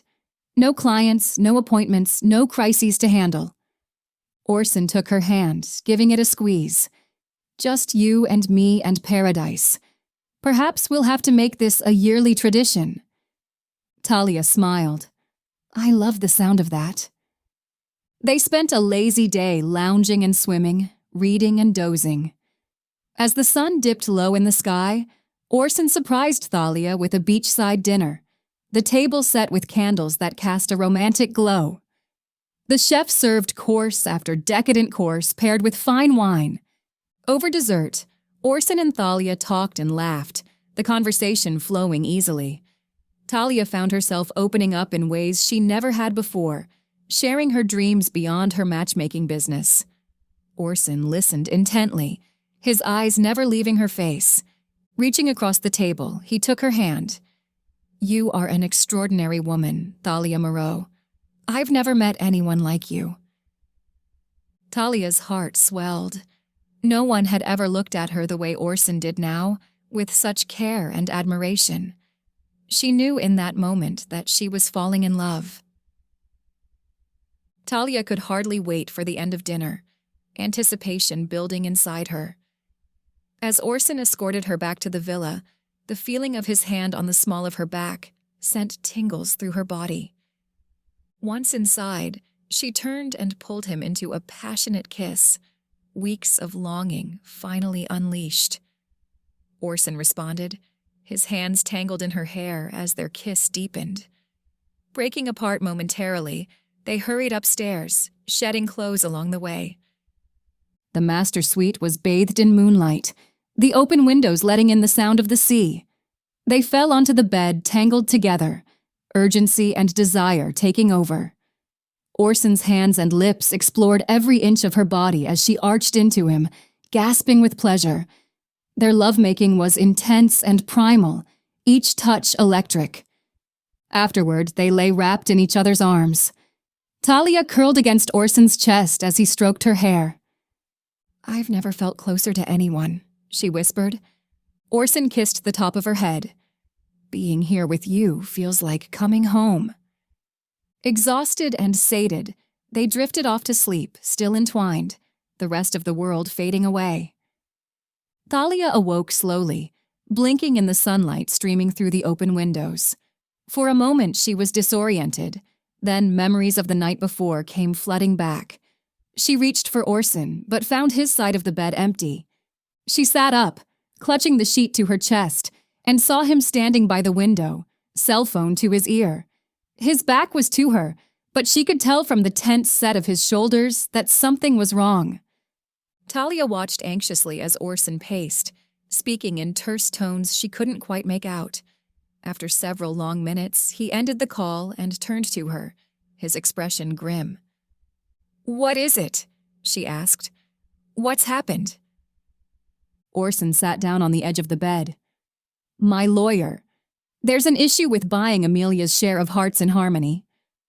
Thalia gasped. "What? What she did this time?" "It seems she is bringing mismanagement charges against you. He doesn't have all the details yet, but it sounds serious." Orson took her hand. "We need to get back to the city right away. She wants to take over as interim CEO until this gets sorted out." Thalia's mind reeled. She couldn't believe what she was hearing. Orson gave her hand a squeeze. "I know this is a shock, but Hearts in Harmony needs you now more than ever. We'll get the first flight back." Thalia took a deep breath, thoughts of their idyllic escape evaporating. "Okay," she said. "Let's get packed. I have a company to save." Thalia leapt into action, grabbing her suitcase and hastily throwing in the few belongings she had unpacked. Orson efficiently packed his things, his jaw set in a grim line. Their dream escape had been shattered in an instant. Once packed, they hurried downstairs and out the front door, not even pausing to glance back at the breathtaking villa. The sun sparkled brightly on the ocean, oblivious to the dark cloud that now hung over them. At the airport, Thalia stared out the window as the plane taxied down the runway, her heart heavy. The carefree joy she had felt just hours ago now seemed like a distant memory. Apprehension filled her about what awaited them back in New York. Chapter 16. Thalia sat rigid in the minimalist armchair, her manicured nails digging into the leather arms. Across the sleek glass coffee table, Amelia perched on the edge of the sofa, hands folded primly in her lap, though her foot tapped out a rapid staccato on the hardwood floor. Orson stood framed in the doorway, arms crossed. His eyes darted between the two women, assessing. Thalia broke the tense silence first. "Well, Amelia, I believe we're owed an explanation." Amelia's gaze dropped to her lap. She worried her bottom lip between her teeth. "No more games," Orson said, his usually warm baritone sharp. Thalia nodded. "You've forced our hand. Tell us what you hope to gain from smearing my reputation." She kept her tone even, but her nails carved half-moons into the leather. "It's not that simple." Amelia's voice was barely a whisper. "Then explain." Orson moved further into the room. Though his steps were slow, deliberate, Amelia shrank back against the cushions. Thalia watched the exchange, heart pounding. She focused on steadying her breathing, on maintaining a veneer of control, but fury and hurt warred within. She had trusted Amelia, confided in her. And this was how she repaid that trust? "Please," she said softly. "I've always valued your honesty. We can still resolve this if you're forthcoming now." Amelia raised her eyes, gleaming with unshed tears. Her voice trembled. "I never meant to hurt you. But I can't stand by any longer while you destroy yourself." Thalia stiffened. Beside her, Orson tensed. "Destroy myself?" Thalia repeated. "What are you talking about?" Amelia twisted her hands in her lap. "The lies, the erratic behavior, keeping me away." Her voice broke. "I just wanted the old you back." Shame flooded Thalia. She thought she'd hidden it so well. Orson moved to her side, clasping her shoulder. The warmth of his hand steadied her. Thalia took a deep breath, steadying herself. There was still more that needed to be said. "I know my behavior has been erratic lately," she began, "but everything I've built, this company, my reputation, it's so important to me." She paused, gathering her thoughts. Amelia waited patiently. "I need you to understand why I've been so defensive about maintaining control of Hearts in Harmony," Thalia continued. "It's not just a business to me. It's my life's work, my passion, my identity." She met Amelia's kind eyes. "Can you comprehend what it would mean for me to lose that? To have my reputation destroyed?" Her voice cracked slightly. Amelia nodded. "Thalia," she hesitated, "don't you think it'd be better if I took control of Hearts in Harmony while you retreat and maintain your reputation? For your own sake, for the company's sake." Thalia exhaled, gauging Amelia's words. She straightened, steeling herself. "Okay, let's discuss the future," Thalia said evenly. "Yours, specifically." Amelia arched an eyebrow. "I'm not sure I follow." "I think you do," Orson interjected, his voice low. "Your motivations have been clear for some time now." Amelia flushed. "Now see here." "No more games," Thalia interrupted. "Just tell us plainly, why are you so determined to push me out and take over?" Amelia pressed her lips together angrily. When she responded, her words were clipped and tense. "You want the truth? Fine. I've spent years in your shadow, never getting the respect I deserve. After what you did, this company should be mine. I built it just as much as you did." She leaned forward, eyes flashing. "So yes, I want control. I'm tired of being treated like the junior partner when I've more than proven my worth." Thalia reeled back, stunned by the vehemence of Amelia's response. Orson, however, merely nodded knowingly. "Well then," Thalia took a breath. "It seems we have much to discuss." She met Orson's eyes again, reading the unspoken message within them. They would handle this together. Thalia turned back to Amelia, who was regarding her expectantly. Inside, Thalia's emotions roiled. Anger, hurt, sadness. She had trusted Amelia, considered her a friend. To have that betrayed cut deeply. But she couldn't let those feelings rule her now. She needed to make a decision for the good of the company and her own future. "You've made your ambitions clear," Thalia began slowly. "I won't stand in your way any longer. The company is yours if—" She paused, letting the weight of her words sink in. Amelia's eyes widened in surprise. "If?" she prompted impatiently. Thalia straightened her shoulders. "If you publicly clear my name, admit that the accusations were false, intended only to discredit me." Amelia opened her mouth to protest, but Thalia raised a hand. "Do this, and the company is all yours. A fresh start, no more standing in shadows." Her voice hardened. "Refuse, and I will fight you every step of the way." A tense silence fell. Thalia could see the struggle on Amelia's face as she weighed her options. After a long moment, her shoulders slumped. "Fine. I'll make the statement and retract the accusations. My ambitions got the better of me, and I see that now." She sighed. "The company will be mine, free and clear?" Thalia nodded. "Free and clear." It was a painful concession, but the only viable path forward.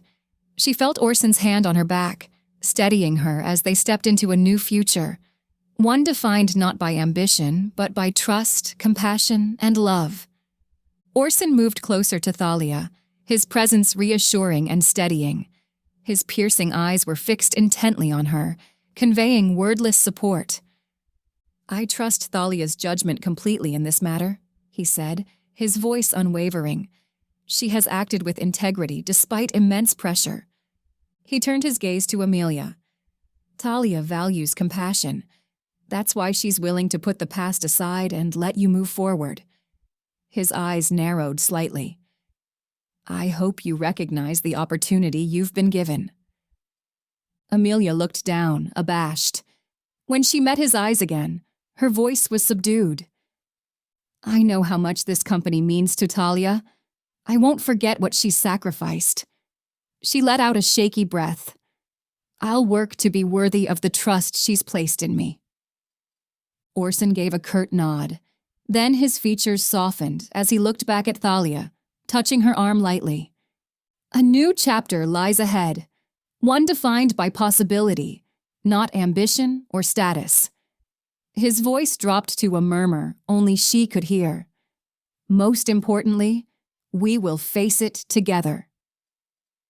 Thalia covered his hand with hers, blinking back sudden tears. In this moment, her vision of the future aligned perfectly with his, one built on compassion, trust, and a love profound enough to withstand any challenge. She had found her true partner at last. Thalia drew a steadying breath as she and Orson stepped out of the Hearts in Harmony office, the click of the door echoing with finality behind them. She felt Orson's hand come to rest gently on the small of her back, his touch anchoring her as the weight of emotions threatened to pull her under.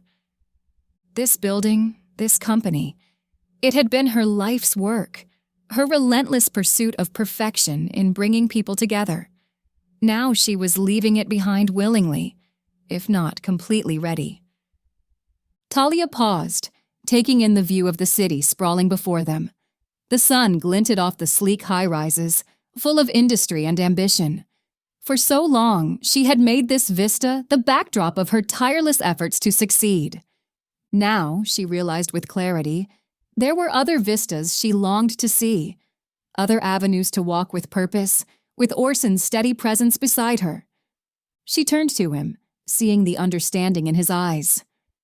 I didn't know if this moment would come, she confessed, the moment I could let go and trust that something better lies ahead.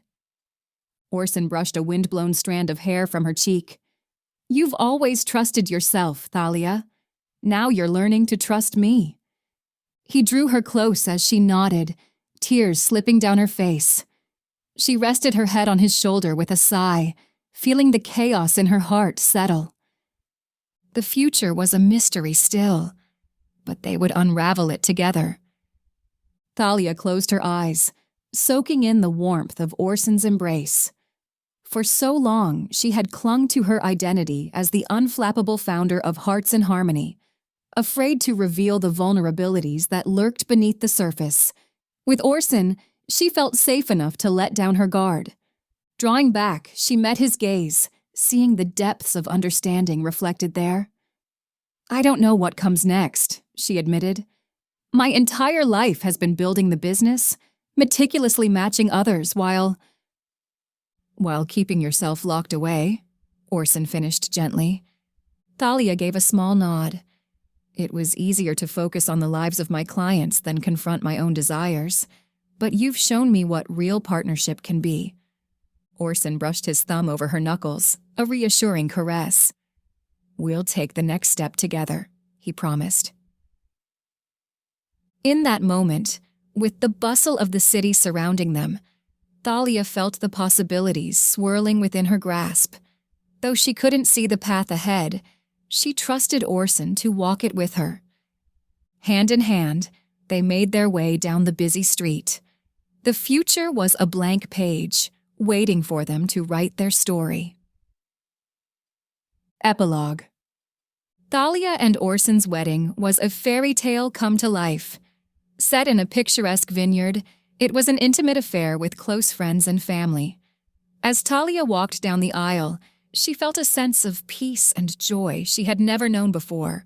She looked into Orson's eyes and saw her future, a future filled with love, partnership, and endless possibilities. Their vows were simple yet profound, reflecting the journey they had taken together. I promise to stand by you, to support you, and to love you unconditionally, Thalia said, her voice steady with conviction. And I promise to be your partner in all things, to cherish you, and to always believe in us, Orson replied, his eyes never leaving hers. As they sealed their vows with a kiss, the crowd erupted in cheers. Thalia felt like she was floating on air, surrounded by the love and support of those who mattered most. Later, the newly married would retreat, leaving the festivities behind. As they walked along the vineyard towards their suite, Thalia paused to lean her head on Orson's shoulder, feeling the steady beat of his heart. "Can you believe we're finally here?" she asked, her voice a soft whisper. "It feels like a dream," Orson replied, wrapping his arm around her. "But it's real. We're real." They paused by a small pond, the water reflecting the stars above. Orson turned to Thalia, taking her hands in his. "We've come so far, faced so much together, and now we're at the beginning of a new adventure." Thalia smiled, her heart full. "And I can't wait to see what the future holds for us." The morning after the wedding, Thalia and Orson woke up to the sound of birds chirping outside their window. The first rays of sunlight streamed into their room, casting a warm glow on their intertwined hands. Orson turned to Thalia, his eyes filled with love. "Good morning, Mrs. Blackwood."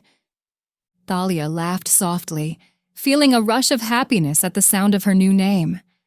"Good morning, Mr. Blackwood." They spent the morning in a blissful haze, reminiscing about the wedding and dreaming about their future.